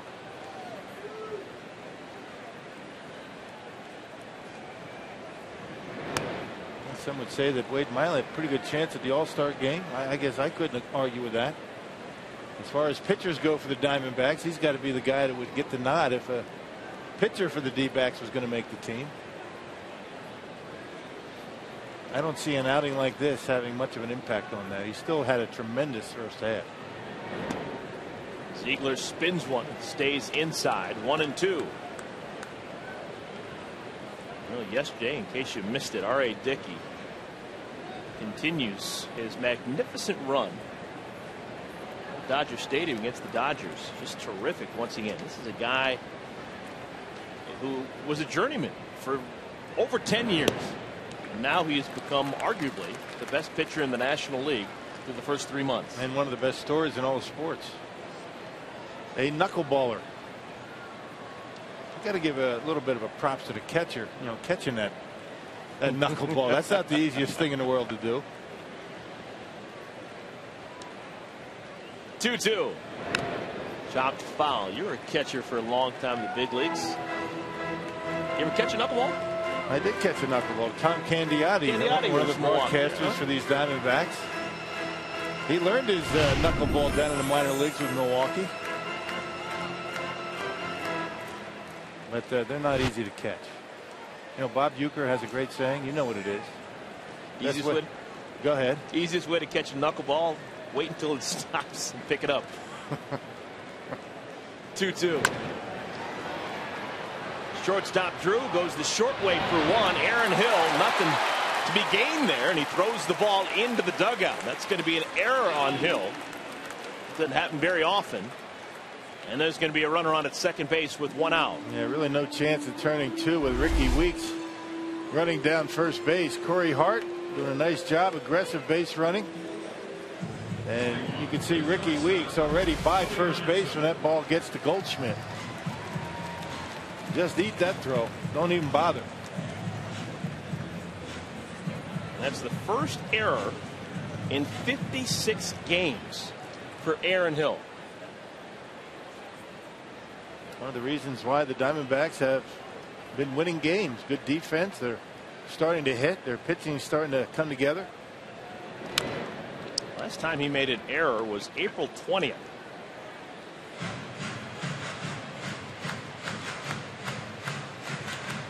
They're still leading in the National League, although they've made 5 errors in the last 4 games. A stickler for the fundamentals. Kirk Gibson.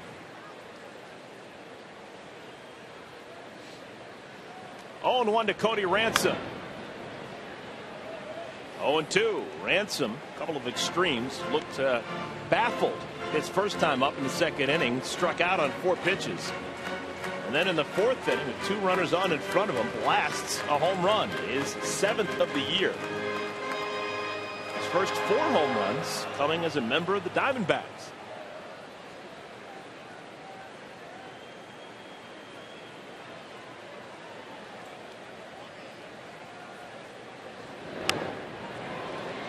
Ransom, the back of his baseball card, it is full. He's played with San Francisco. He's played with Houston. Had big league time with the Yankees, the Phillies, the Diamondbacks, and now the Brewers.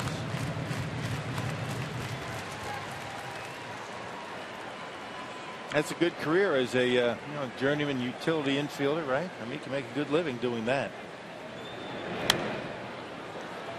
Hopes at foul right side. It's like a backup catch. You take Henry Blanco with the Diamondbacks. He's been a backup just about his whole career. Been around a long time. Made a lot of money. Throwing out a lot of guys. Because he can catch and throw. And he started his career as a third baseman with the Dodgers in the minor leagues. He knew right away you got to be a catcher. Spoken like a former catcher. If you can catch and throw, you don't have to hit a lot. At the top of my head, I can think of 3 guys who began their pro career as position players in the Dodger organization. Henry Blanco, Russell Martin, and Carlos Santana, now the everyday catcher for the Cleveland Indians. He was a third baseman in the Dodger chain for a while. Ball misses outside. 2-2 now. Cody Ransom.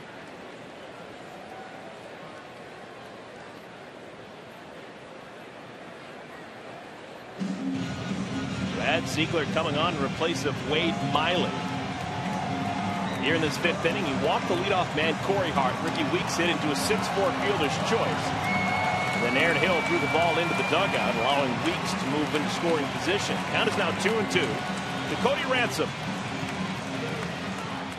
Brewers 8 runs on 8 hits. D-backs, they haven't scored. They have just 2 hits. Both of them were singles coming back in the 2nd inning. And Ziegler misses down low. 3-2.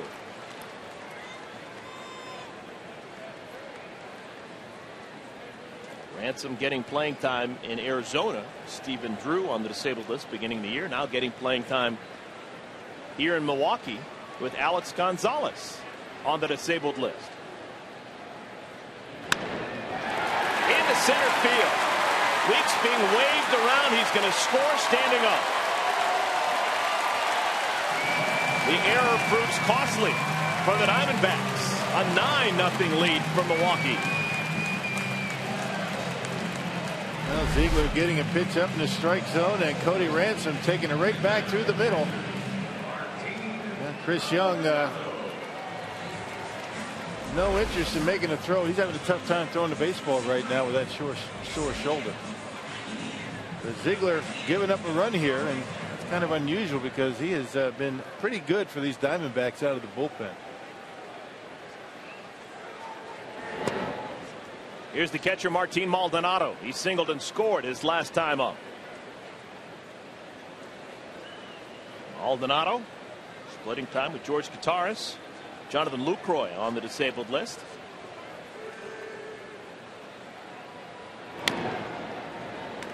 One and one.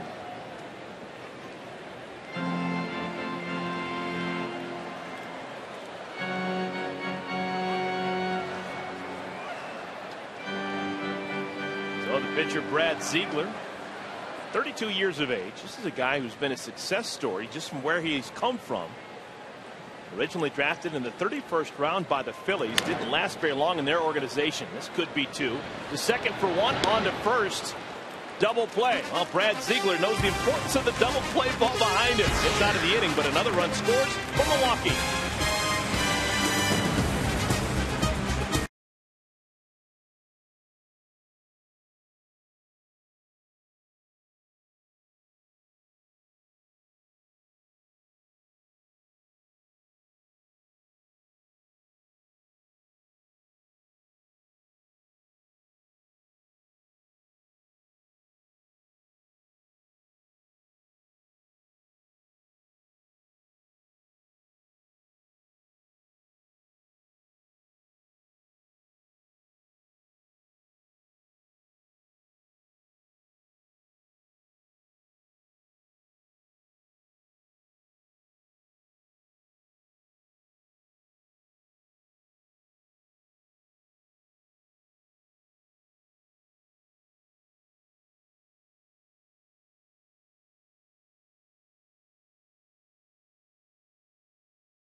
Budweiser is sponsored by DirecTV. If you call yourself a sports fan, you gotta get DirecTV.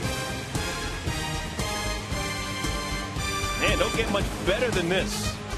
We're in Milwaukee, Wisconsin, Lake Michigan, placid, gorgeous late June night. Salmon are jumping in the boats, they say. About the walleye pike. Right, same.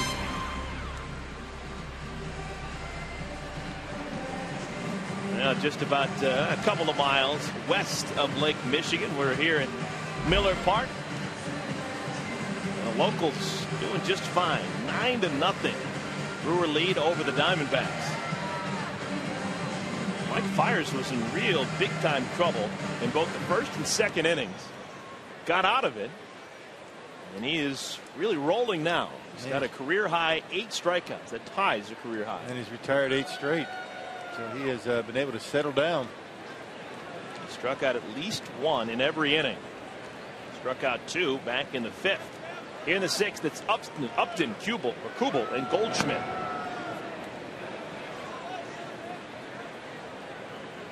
Now Upton so far today doesn't have an official at bat. Walked twice. Seen a grand total of 16 pitches in his first 2 at bats. There's a strike, 1-1. If you haven't followed the Brewers much this year, the season began with great expectations, but the injuries just have been debilitating. Breaking ball, and Upton able to check his swing. 2-1.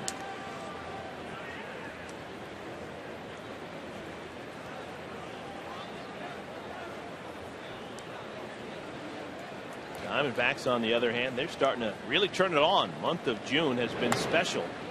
16-9 here in June. They've won 6 of their last 8, and they've made it to within 4 games at the beginning of the day of the lead in the National League West. Ron Renicke's team just kind of muddling along, as they just don't know who's going to be healthy enough to play. Trying to figure out what their lineup's going to be, and Ron Renikke has been tinkering with that lineup just about all year. Upton hits it hard into right field. Aoki makes the play. Allowed out number 1. Well, the consistency of the approach and swing for Ryan Braun is what makes him so great. Here's a center field shot. Both home runs. And the one that was a little bit further away was the one to center, his first home run. The one that was down and in, his second one to left. And they're just about identical swings. Pitches weren't that much different. You can see the swing. I mean, that's one on top of the other. That's just not one swing. That's how consistent his approach is and how consistent his techniques are out there at the plate. I mean, it's unbelievable. Not many guys can do that.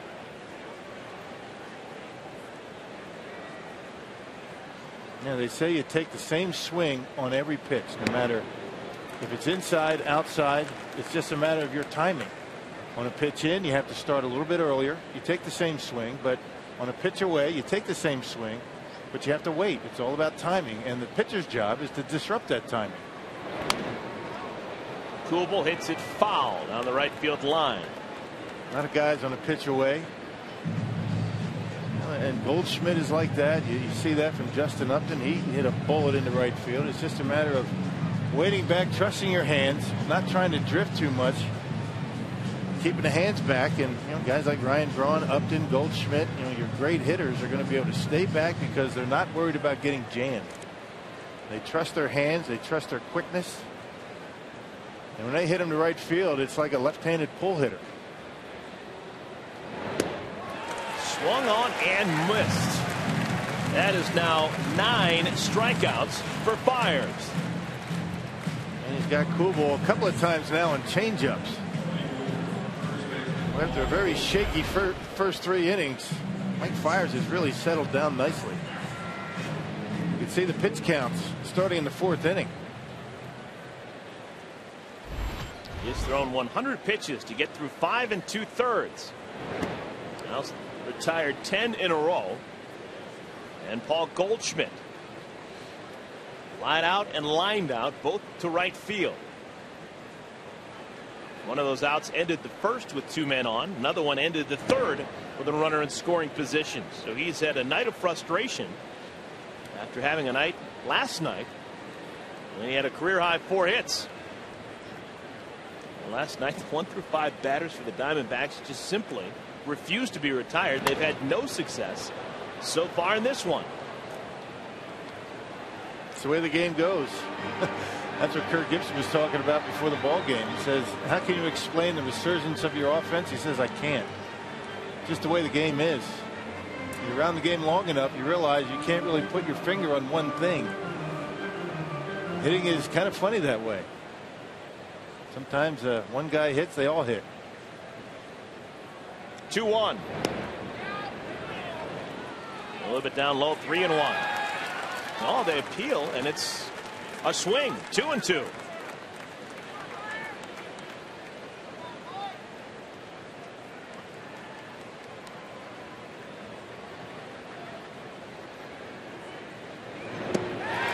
Another strikeout for Fiers. His 10th.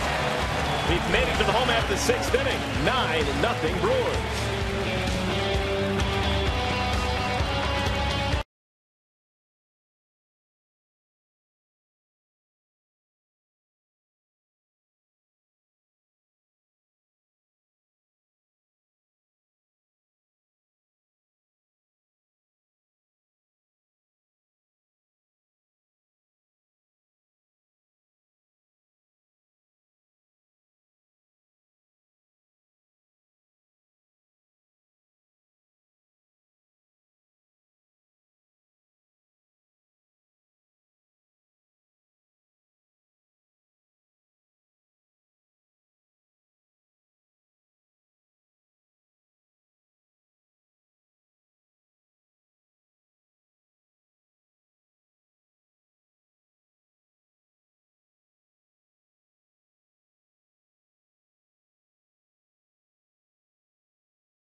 Mets and Dodgers in L.A. Ike Davis's 11th home run of the year. Over half that total's come in his last 2.5 weeks, by the way. The Mets perhaps headed for their 4th straight win.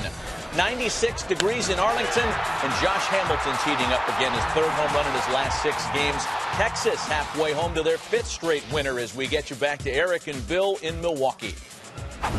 Matt, thank you so much. Those Dodgers really having a hard time getting a base hit with a runner in scoring position. They've been shut out 4 of their last 5 games, and they've got a 0 on the board right now. Just 1 hit against the Mets. Yeah, the 3-game series against the Giants, no runs. Amazing. Truly is. That is some kind of pitching staff, but you wouldn't expect that. That's why the Giants have been able to vault into first place in the West. A new pitcher now for the Diamondbacks. 3rd pitcher of the day, Craig Breslow. Left-hander comes on. He replaces Brad Ziegler, who replaced an ineffective Wade Miley. Miley giving up 8 runs. Ziegler giving up a run. And now Breslow coming in. And we're going to have a pinch hitter for Milwaukee. Mike Fiers is done. His spot in the lineup is right now. And we're going to have a pinch hitter. Travis Ishikawa is going to bat. Good effort by Michael Fiers after a very shaky start. Walked a couple in the first. Diamondbacks had men in scoring position in each of the first 3 innings, and then after a walk to Justin Upton, he retired. What was it, 11 in a row? 11 in a row.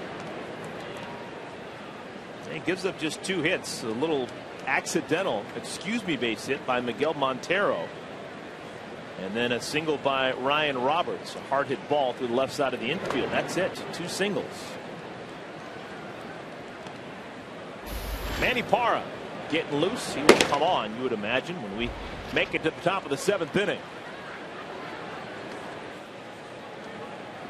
Lefty-lefty matchup. So Travis Ishikawa comes off the bench for this. Man, Brewers don't have a right-hander on the bench. The only right-hander is switch hitter Cesar Izturis, which is why you see Ishikawa up against Breslow, the lefty, who has been very good on the road this year.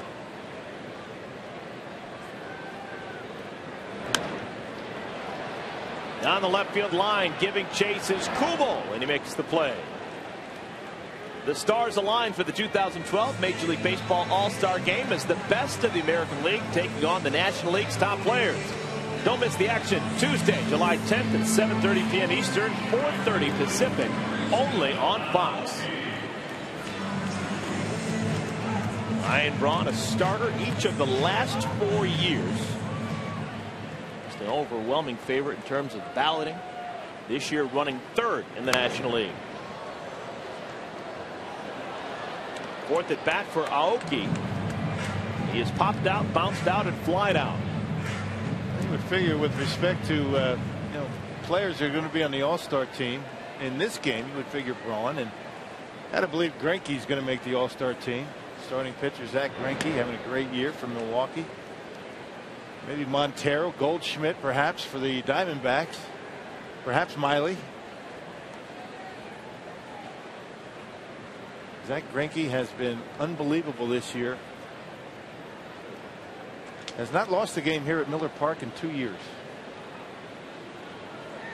That guy right there, Aaron Hill, has got a chance. Got a shot. Yeah. Over 300 beginning of the day, 11 homers and a couple cycles. Aoki didn't mean to, went too far. Jason Kubel having a good season. Outfield's tough to break into, though.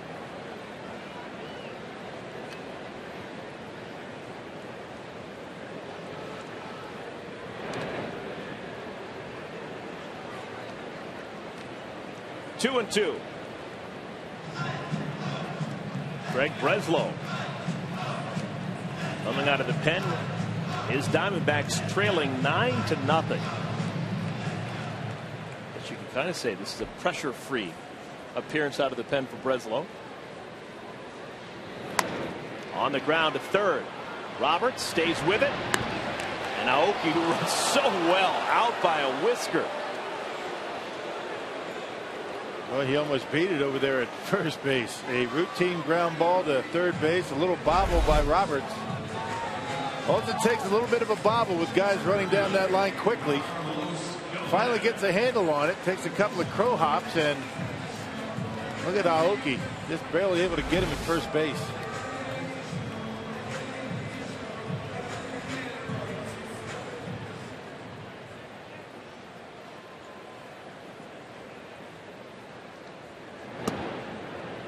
Outside, working to Carlos Gomez. He tripled and scored back in the 4th inning.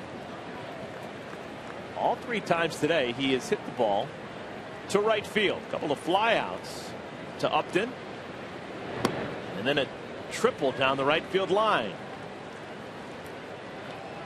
Bill, this is a guy that when he came up early in his career, there was a lot of talk that maybe he should have hit the ball on the ground a little bit more.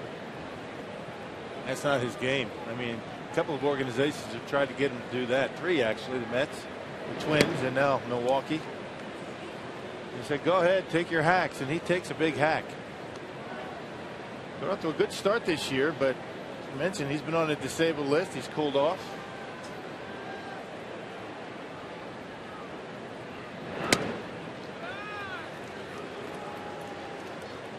Three and one now to Gomez.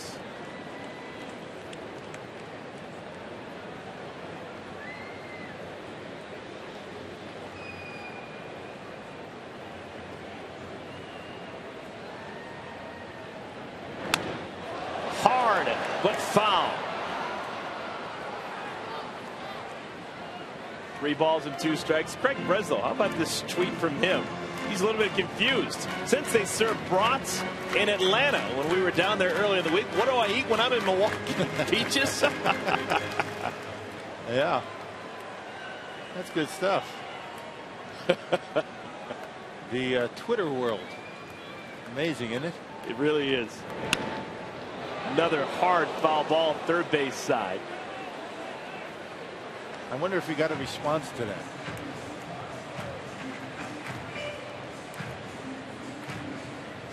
They've got good brats here. Oh. Matter of fact, one came here in the booth recently. There's one fewer brat, yes, in the world because of yours truly. Gomez drills it. It's gone. Yet another homer for the Brewers, their fourth of the evening, and Gomez sprinting around the base paths.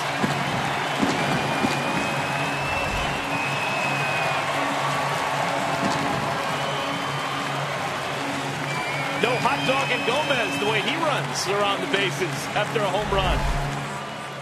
Hey, watch the pitcher, Breslow. He knew it. They can just hear it, the sound of the crack of the bat. They can tell if they're going to be gone or not. And the fourth home run hit by Milwaukee. Boy, when it rains, it pours.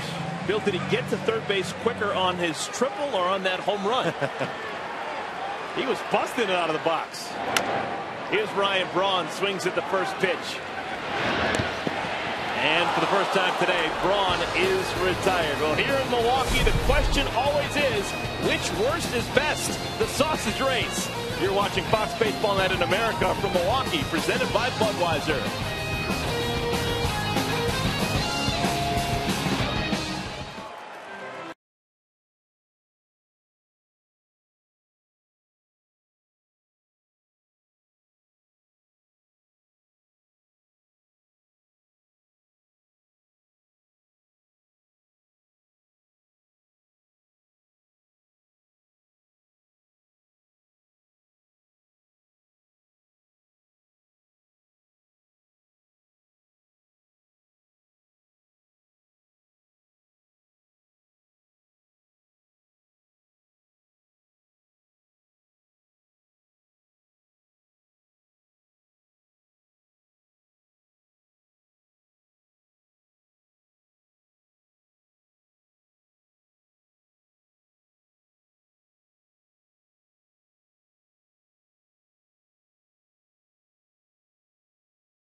Carlos Gomez is just a single and a double away from the cycle. His last two at bats, a triple and a homer. New pitcher coming on now for the Brewers. Mike Fiers is out. Manny Parra is in. Yeah, the only left-hander out in the Brewers bullpen. Manny Parra is a guy that can give you multiple innings. He's got a good arm fastball and a very good split-fingered fastball for Manny Parra. Parra will face Miguel Montero, Chris Young, and then the third baseman Ryan Roberts. 11 consecutive Diamondbacks have been retired by Brewer pitching. Mike Fiers was in all sorts of trouble both the first and the second inning.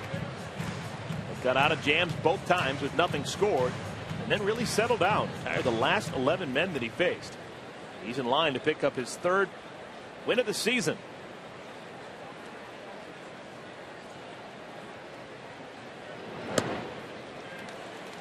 So, Bill, could we have more different games last night to tonight? Amazing, isn't it?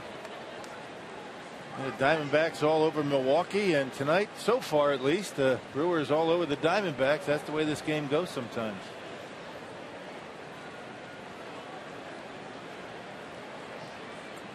One-two. Well, he went too far. That was not a strike, and Montero just couldn't stop his swing. That's out number one. Now it's time for the Just for Men Auto Stop Foolproof Stat. Ryan Braun.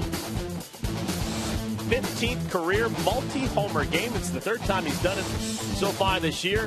Actually had 3 in a game out in San Diego. Just a graveyard is Petco Park. Just as the Brewers can count on Ryan Braun, you can count on Just for Men Auto Stop for foolproof results. And he's still working on the swing. Just thinking it's just not quite perfect enough yet. National League pitchers would disagree.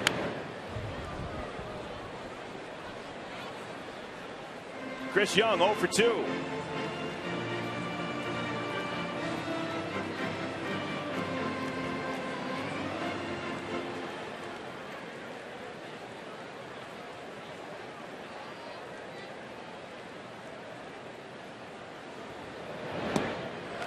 Oh, 2 now to Young. Ron Renicky. He likes close games. His team has played a whole bunch of them, except for the last couple of days. He can relax in this one tonight. They're up 10-0. Yeah, Brewers had a tough time winning close games. A lot of one-run losses. Offense has not been very consistent for the Brewers all year. I think a lot of teams could say that. You know, offense is down somewhat in all of baseball. Just trying to find a combination or a lineup that he feels comfortable with. He just hasn't been able to do it because of all the injuries. 9 of the last 10 losses for the Brewers. 2 runs or fewer. The only one that's not in that mix is yesterday's game, the 9-3 win for the D-backs. So if Ron Renicky had been waiting to exhale, he can do it now. He knows better than that. No lead safe in baseball these days.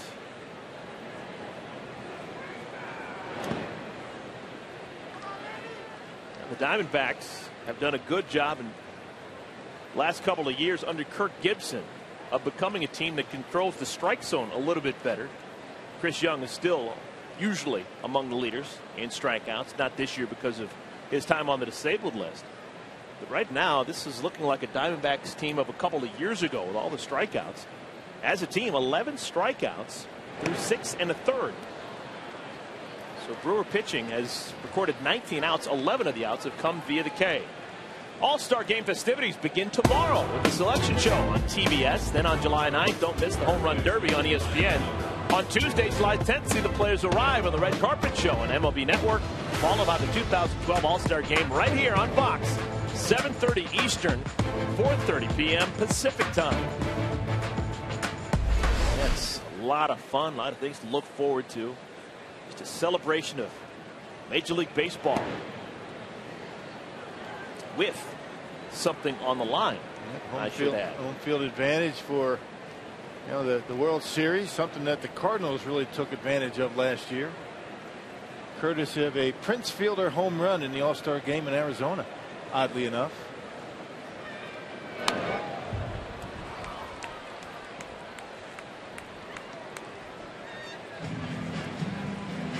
One ball, one strike to Ryan Roberts. Runner on at first is Chris Young. And walk to Young ends a streak of 12 consecutive Diamondbacks retired.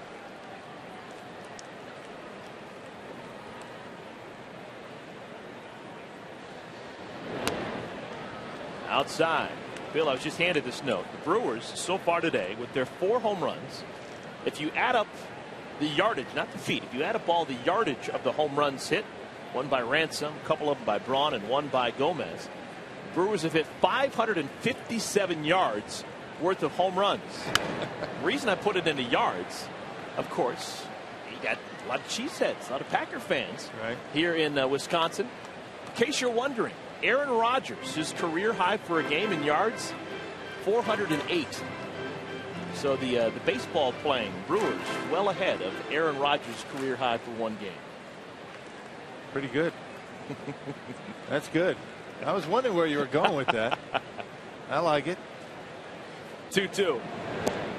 Swung on and missed. That's the 12th strikeout for Brewer pitching. Busy day around the big leagues. Hiroki Kuroda, former Dodger in his first year in the American League. 7 innings of shutout baseball against the White Sox. And Jim Thome, how about that? A new team for Jim Thome. He's heading to the American League again. That's where he belongs. It's going to be an Oriole. Orioles are tough. 42 and 34 coming into play today. Only 4 games behind the Yankees. Hey, Boston's starting to play some decent baseball. They're in 3rd place. They were in last place not that long ago. Everybody wondering if the Baltimore Orioles can keep it up. Who knows? It's the second time today that a relief pitcher has batted for the Diamondbacks. Brad Ziegler struck out in the 5th inning. This is Craig Breslow hitting here in inning number 7.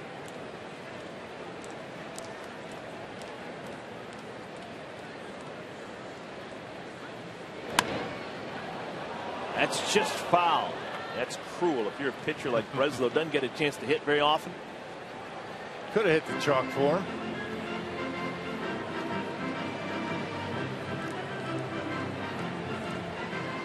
Relief pitchers really don't ever get to take batting practice. I mean, starting pitchers do, particularly at home. They'll take hacks before everybody else comes out for batting practice, but relief pitchers, very rarely. 0-2. Swung on and missed. Manny Parra strikes out the side. We've made it through 6.5. Time to stand up and stretch it out. 10-0 Milwaukee.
Is sponsored by Share Everything. It's the plan that revolves around you, only from Verizon. What is this? There's the answer to the Craig Breslow tweeting. If you can't get a Clements bratwurst, then you can get a meat parfait here at Miller Park. Oh, man. Little pulled pork, some mashed potatoes, and barbecue sauce. Oh, goodness. Nothing like it. Almost as adventurous as they come. But I don't know. No? Bill Schroeder on Eric Collins. Looks good, doesn't it? Here's a Aramis Ramirez. He hadn't gotten the ball off the ground so far today. He's bounced out 3 different times. 0 for 3. Batting against his third different pitcher of the game. It's Aramis Ramirez against Craig Breslow. Brewers on top of the D-backs 10-0.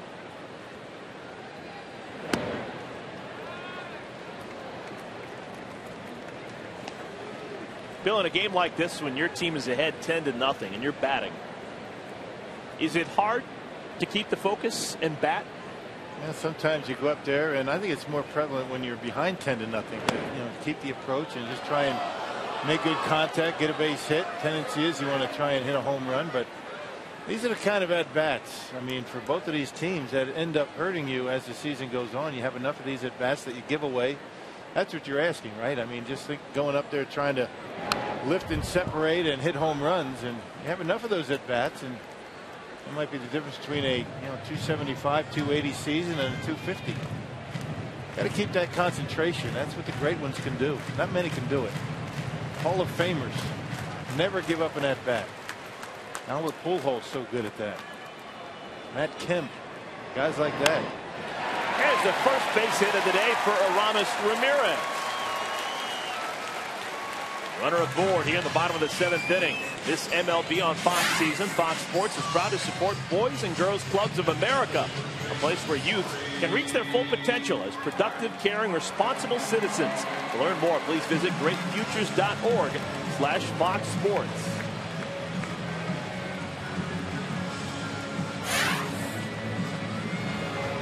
So the night is over for Ramirez. Gets himself a base hit. He goes 1 for 4. Taylor Green comes on, a pinch run for him.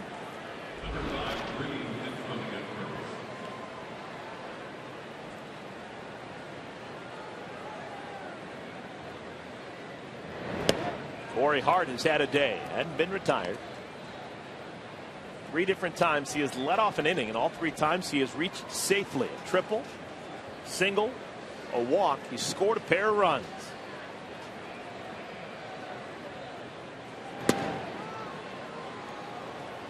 Hart's from Bowling Green, Kentucky.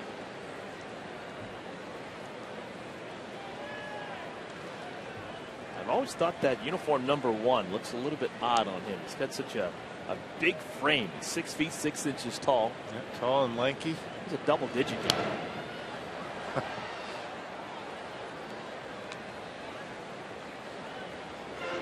Well, a big crowd here in Milwaukee. See the number 1. 41,000 fans here on a Saturday night, and they're getting a chance to see something that hasn't happened very frequently, at least in comparison to years past. Here at this ballpark, looks like the Brewers are going to pick up a win. They're actually below 500 at home. Last year, no one in baseball had a better record at home than the Brewers did. They had 57 wins in 81 home games. They say in order to get to the postseason, you win 2 out of 3 at home, play 500 on the road. That's around 90 wins. Brewers far exceeded that. And they started out very poorly on the road.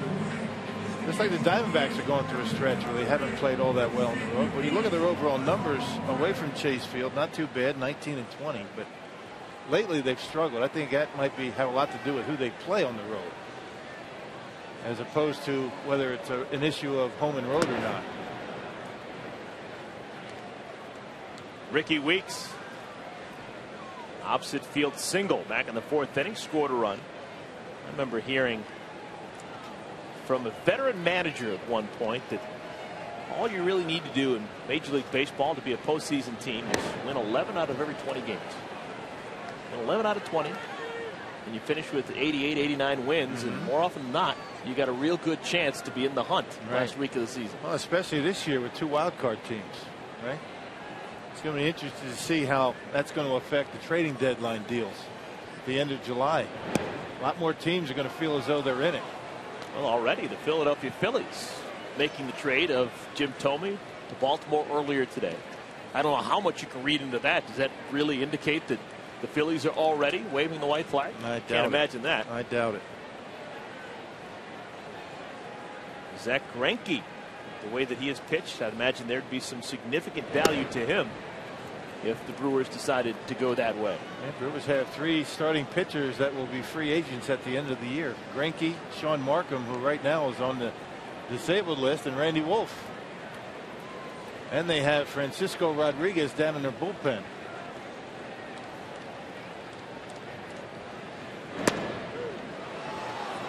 There's a strikeout of Weeks for out number 2. Let's go to Ken Rosenthal with more of what's going around the world of Major League Baseball.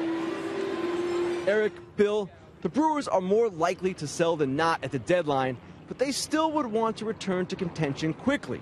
So they could ask for Major League pitching rather than prospects for Zach Greinke. And Francisco Rodriguez, well, he likely would be one of the top relievers available.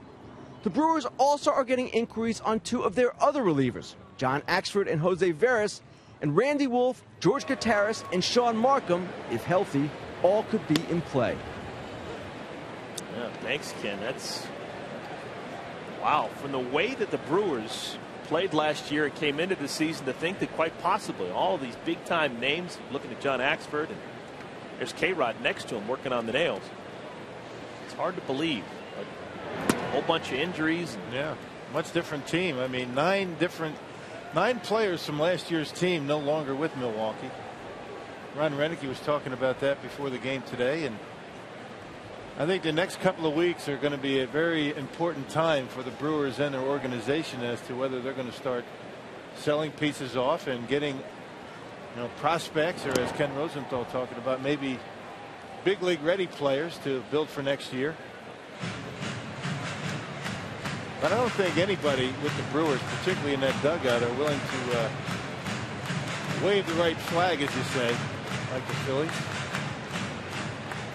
Ivan Hernandez down in that bullpen. The Brewers picked him up last week. 2 balls and a strike to Ransom. He's got a career high 4 RBIs in today's game, 2 and 2. Bill, a franchise like Milwaukee that has had just wonderful support. Fans have come out in droves, 41,000 here tonight. Do you owe the fans anything at the end of the year to put a product up there that absolutely is going to be competitive, or do you just sell the farm if you need to? No, absolutely. I think that Mark Atanasio and Doug Melvin, Mark Atanasio the owner, Doug Melvin the general manager, and all the way down, they're committed to putting a team out there not just to be competitive but to win, and these fans deserve it here. I guess that was my point, is that they come out in droves. In years past, they've seen CC Sabathia, other big names being come over here in midseason. We made it to the 8th inning, 10-0 Brewers.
pitcher coming on for Milwaukee. Tim Dillard will pitch the 8th inning.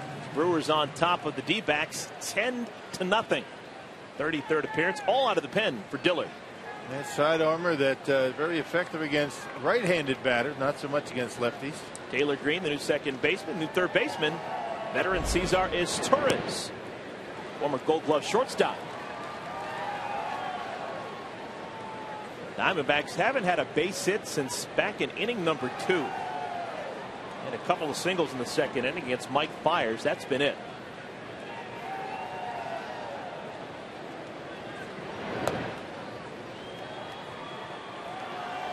As both teams are starting to go to the bench a little bit and decide to give some guys a rest. One of the guys who's going to play all 9 innings is Stephen Drew. They're trying to get him back into baseball shape. He just needs the reps. There's a single into center field for Drew. Leadoff man aboard here in the 8th inning. Make sure to follow us on Twitter and Facebook for an interactive all-access pass to MLB on Fox this season. Get a behind-the-scenes look at the broadcast, as well as up-to-date news from around the league. Follow us on Twitter at MLB on Fox and on Facebook at facebook.com/Fox Sports. I would say a vast majority of the players very active in social media these days. Yeah, it's a very popular thing.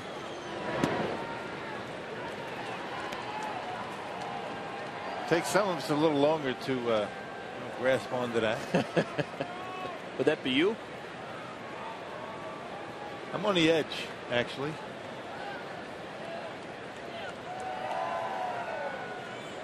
Dillard's 0-1 to Hill.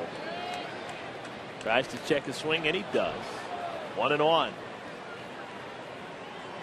Well, Aaron Hill had a night worth tweeting about last night. He hits for the cycle for the 2nd time in 11 days. Just incredible. Yeah, he can hit. I mean, for a second baseman to generate that kind of power. There's his first hit of the day. He is now 1 for 3. Cutting the ball off is Braun, and he gets it back quickly to second base. So it's a long single for Aaron Hill. Well, talking about social media, Justin Upton, he is very involved. Are you wondering who he listens to? He told us earlier. My favorite person to follow on Twitter is Brandon Phillips. You know, he's pretty into it. He's he interacts well with the fans, and you know, he does a great job with it. I also like Ocho Cinco. He's pretty funny. My Twitter is Justin Upton. At Justin Upton is JUS, the number 10, UP number 10. This kid's still 24 years of age. He's composed. Very mature. Yeah. And he puts up huge numbers. Huge ceiling for Justin Upton. Boy, no telling how good he can be. The number 1 overall pick back in 2005 out of Virginia High School. Gerardo Parra is going to bat here. He hits for Upton, so Upton's day is done. He officially is 0 for 1. Walked a couple of times and stole a base, but he is done. We play inning number 8.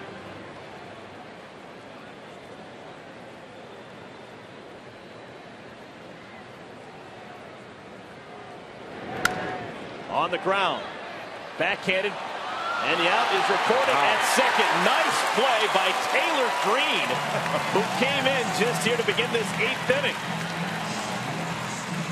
And that's become a rather popular play these days in Major League Baseball. Get it with the glove, flip it out of the glove, and I guess that's the only chance he had.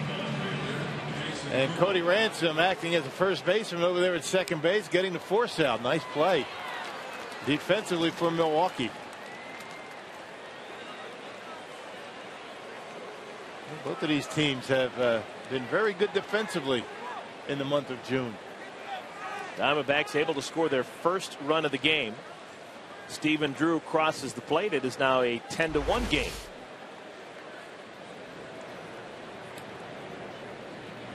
And the only error in this game was committed by Aaron Hill, and it was his first error in 56 games.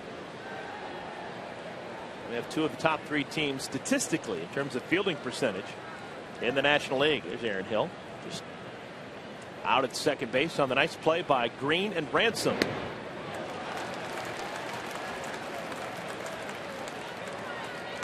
down 2 to Jason Kubel, wearing number 13. That is normally a number only worn by shortstops of Venezuelan descent. Davey Concepcion, great shortstop with the Big Red Machine back in Cincinnati in the 70s. He wore number 13, and a lot of Venezuelan shortstops since have worn it to honor him. Nothing working right now for Kubel. He strikes out on 3 pitches from Tim Dillard. 2 outs here in the 8th inning. That is the 4th time today that Jason Kubel has struck out. First time he struck out looking. Yep, a couple of change-ups from Mike Fiers. This time a sweeping breaking pitch from Tim Dillard. Well, Diamondbacks having a tough time getting hits when they count. They're 0 for 6. Runners in scoring position tonight.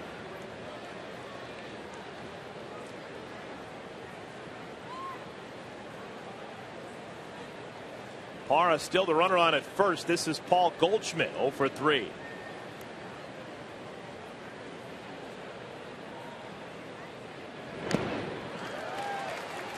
Bill, you talk so much about how difficult the game of baseball is.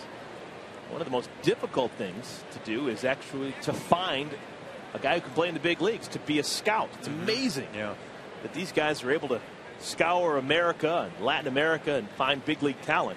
But believe it or not, the same scout who signed Paul Goldschmidt also signed today's starting pitcher, Wade Miley. A guy named Trip Couch.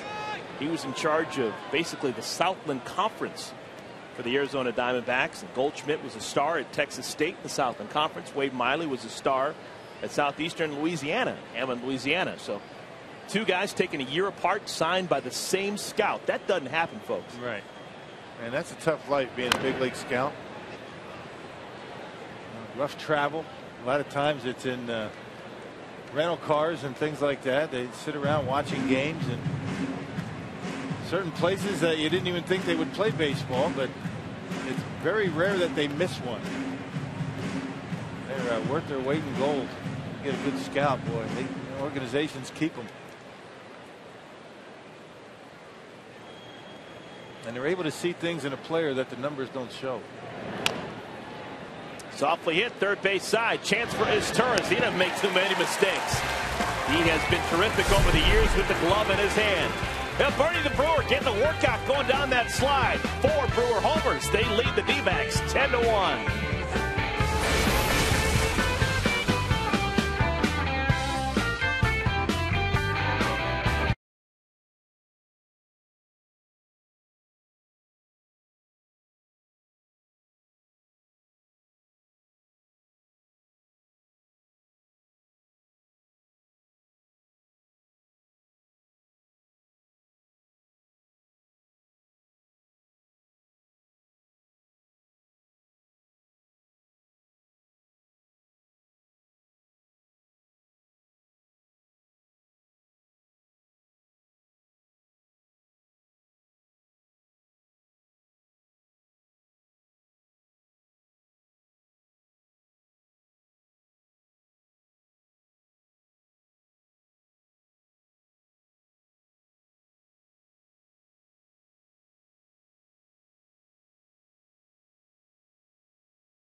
Game presented by Budweiser is sponsored by the makers of Bayer Advanced Aspirin, the official pain reliever of MLB. And by Samsung. The next big thing is here. New pitcher, fourth one of the night for the Diamondbacks. Brian Shaw comes out of the pen to pitch the bottom of the 8th inning. D-backs trailing the Brewers 10-1. Yeah, 35th appearance for Shaw. He's got a .290 earned run average, but doesn't have much to show for it. A 1-3 record. Shaw with 23 strikeouts in 31 innings of work.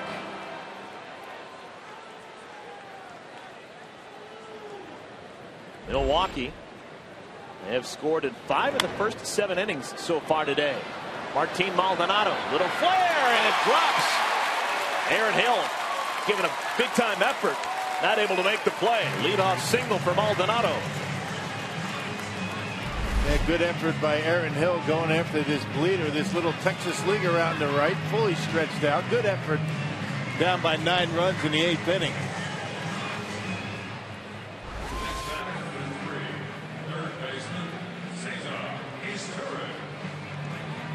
So leadoff man aboard, Maldonado. On at first, that's his 2nd hit of the game. Gerardo Parra stays in the game. Great defender. He's out in right, replacing Upton. Here's Cesar Izturis. His first at bat.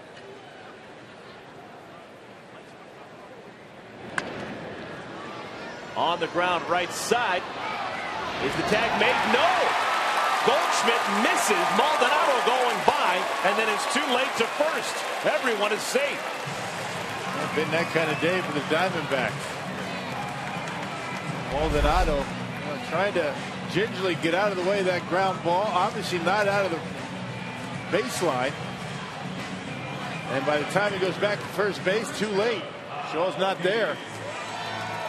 Maldonado, a big guy, not an easy guy to miss, but he eludes the tag. All hands on deck. Everybody's safe. Bill, you just saw Mark Carlson, the second base umpire. He was in the back of that shot right there. Just what a fantastic job. He made a quick and clear call that the tag wasn't made. Everyone in the infield knew exactly what was going on. It was decisive like it needed to be. That's how you umpire at the big league level. Yeah, and right on it. And you knew what Goldschmidt was trying to do. Get the tag and then make the play to first base to get the double play. Scored a fielder's choice. No base hit for Izturis. Runners on at first and at second. Nobody out. Aoki 0 for 4.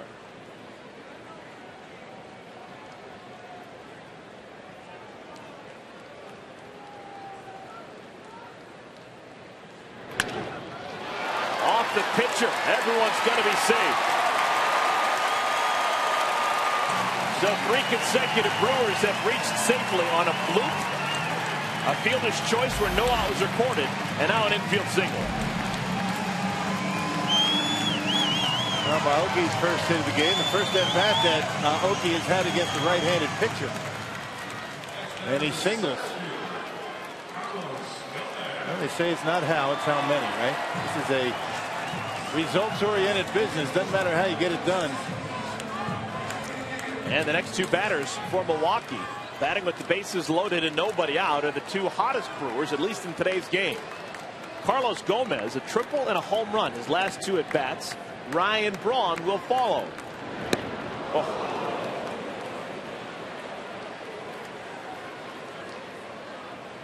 Brewers are 5 for 7 with runners in scoring position.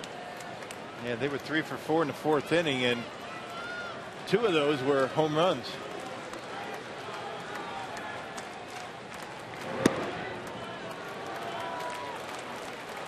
Carlos Gomez's home run going 450 feet.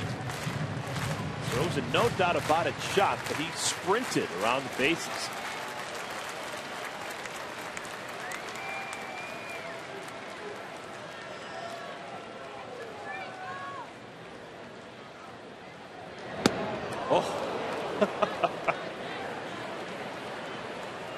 So much for those organizations trying to have him shorten up his swing and hit the ball on the ground. Is there any unwritten rule in baseball about taking that big of a swing when you're up 10-1? Not tonight. Okay. I guess we'll see.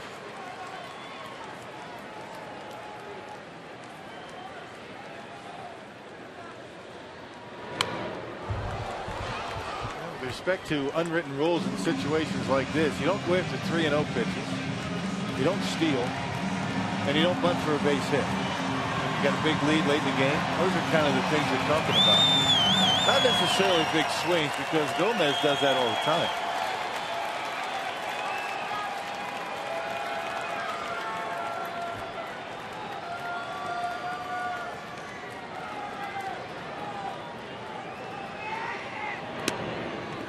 Almost to the screen. 2-2. Now the Brewers today, of their 4, when 2 strikes were on the batter, both of Braun's homers and Gomez's homer back in the 6th. There's Ryan Braun.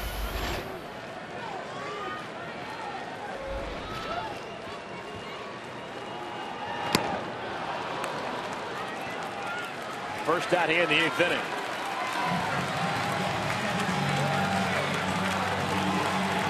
Well, Ryan Braun already has won 3 home run games so far this year.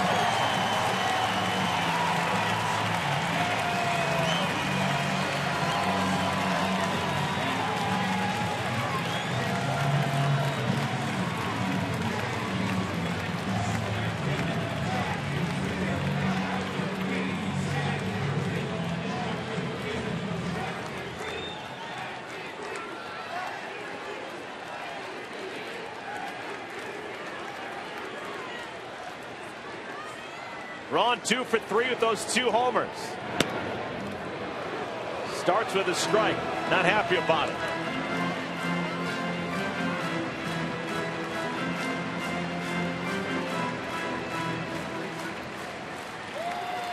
The difference in Braun's season. That April 22nd game in San Diego when he hit 3 homers. 0-2. 2 good pitches by Shaw right there. One on the outside corner, one at the knees.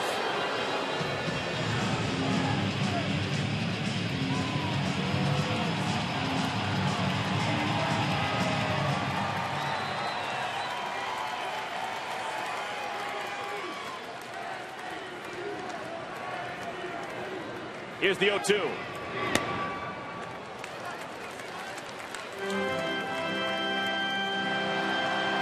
Shaw gets it up there pretty good, 95, 96 miles an hour. He's not a big guy.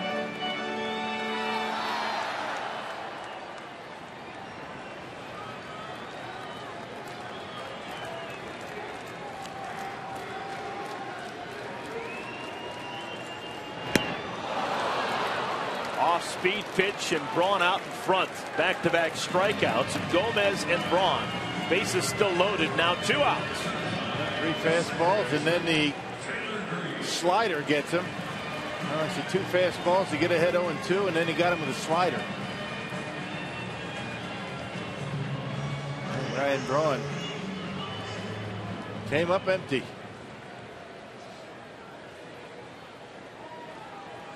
Here's the first at bat for Taylor Green. Came on as a pinch runner back in the 7th.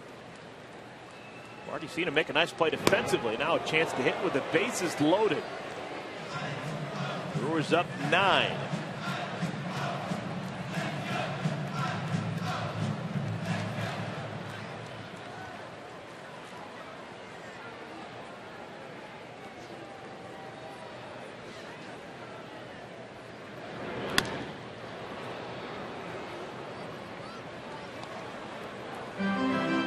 Didn't score in the first inning. They scored a run in the 2nd, 1 more in the 3rd, 6 of them. In the 4th, they scored another run in the 5th, 1 more in the 6th. They're scoreless in the 7th. They've had the bases loaded with nobody out here in the 8th, but haven't scored so far. Gomez and Braun both striking out swinging against Brian Shaw.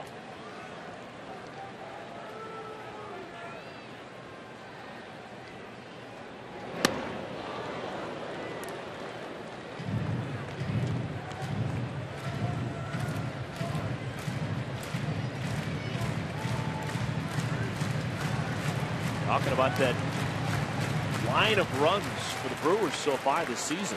So far today, it's the first time this season they've scored a run in 5 consecutive innings. Almost halfway through the season.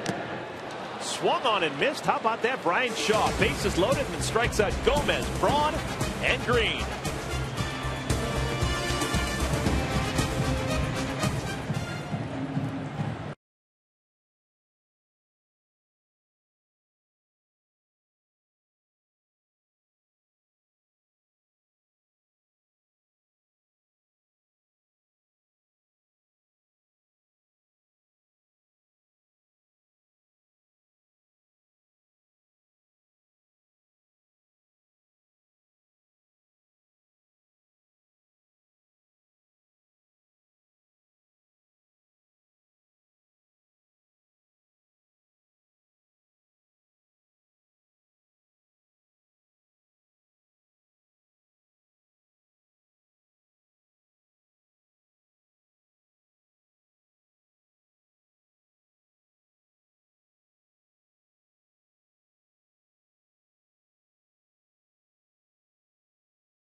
Baseball Night in America is presented by Budweiser. We have had a great evening for baseball. Some wonderful images.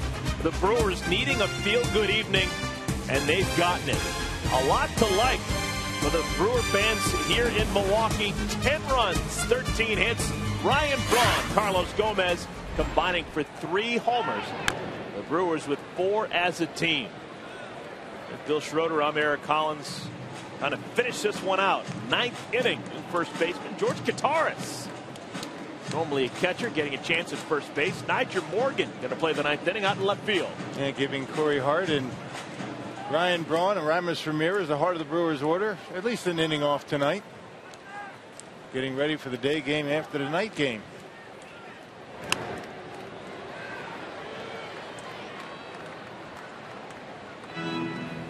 Tim Dillard stays in the game, trying to finish this one out for the Brew Crew. Milwaukee trying to get to 35 and 42. Arizona have been playing wonderful baseball, winning 6 of their last 8, but a loss tonight, and they fall to just 1 game over 500 at 39 and 38.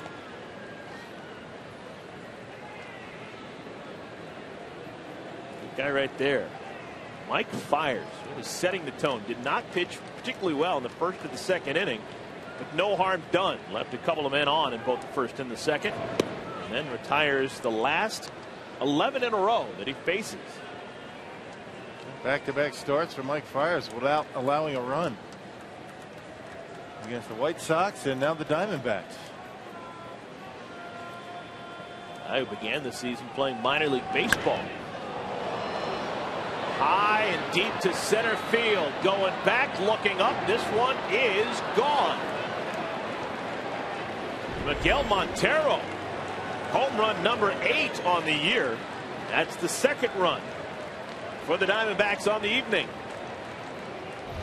Yeah, that young man can hit.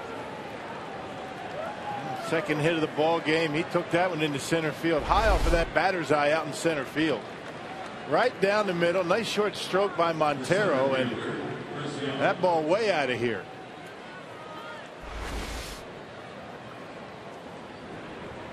Diamondbacks team, they just don't go away. They're just going to keep fighting and scratching until the last.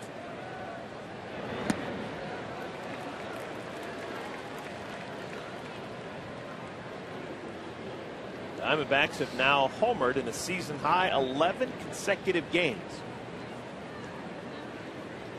They've hit 21 home runs during that window of time. Frisbee swung on and missed by Young. 0-2.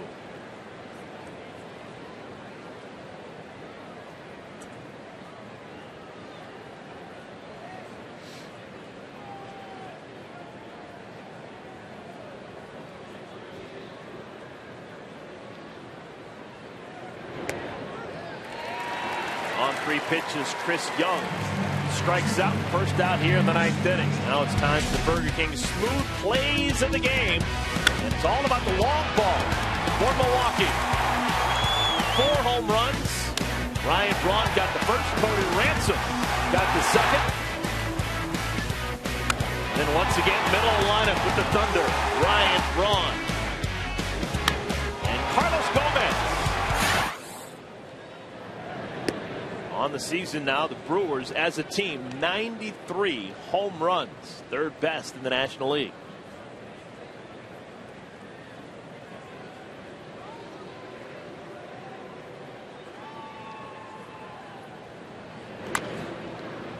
Roberts chops it foul, so the series will be on the line tomorrow. Arizona a 9-3 winner last night. Running out of time here in this one. Tomorrow, Josh Coleman getting the ball for the Diamondbacks against Giovanni Gallardo.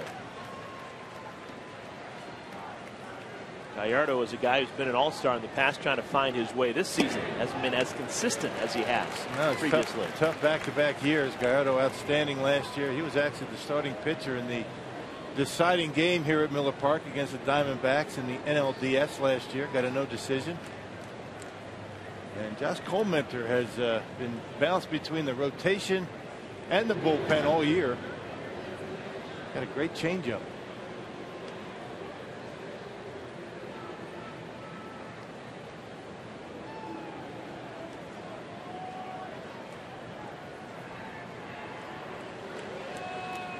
Closest one to your screen, Josh Colementor looking over things.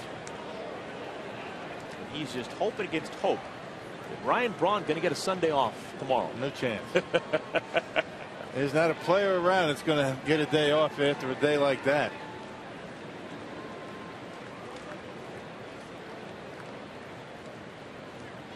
Three-two pitch now to Roberts. Right back up the middle.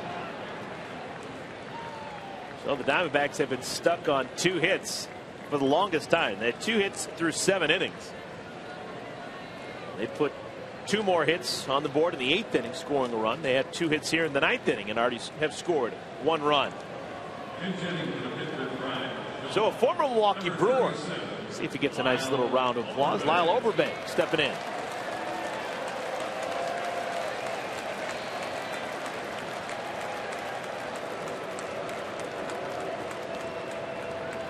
Yeah, great fans here in Milwaukee. They remember, they give him the big O every time he steps to the plate. That's great. There you go.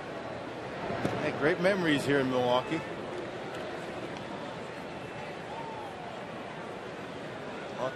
Having a pretty good time of it, coming off the bench, starting once in a while. It's a heck of a bench the Diamondbacks have. It is. A lot of veterans on that bench. No matter who starts, really. Very versatile roster for the Diamondbacks. Little number. Green just able to make the play. I think maybe 2 years ago Lyle Overbay beats that out. But Father Time may have robbed him of his ability to get infield base hits. Yeah, never was a base burner, but certainly a couple of years ago he probably would have beat that out. Taylor Green making a nice play. Shoveling it all in one motion over to first base. And George Kataris able to get the stretch. Out. Yeah. Oh my goodness. You can feel the hamstrings burning. Catchers aren't used to doing that.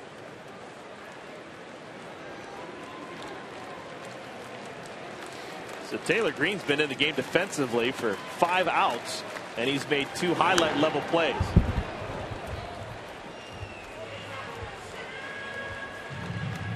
So the final hope for the Diamondbacks, 2 outs, top of the 9th inning. Stephen Drew getting a chance to swing it one more time. This is what he needs, just the reps. This is his 5th plate appearance, his 4th at bat, singled and scored back in the 8th inning.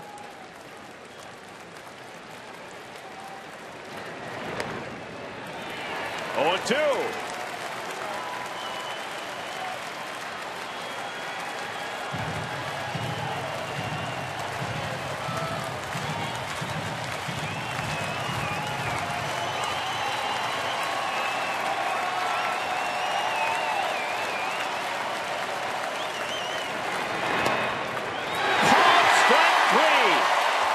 That is a new season high for the Brewers. Their 16th strikeout as a team. A lot to like. The Brewers play errorless baseball. They scored 10 times, and the pitching combines for the 16 Ks. The Ryan Braun show here at Miller Park. The Brewers with a big 6th-run 4th inning. Now don't go anywhere. Coming up after the break, we'll send it to Matt Vasgersian and Kevin Millar at the MLB Network studios for more post-game coverage.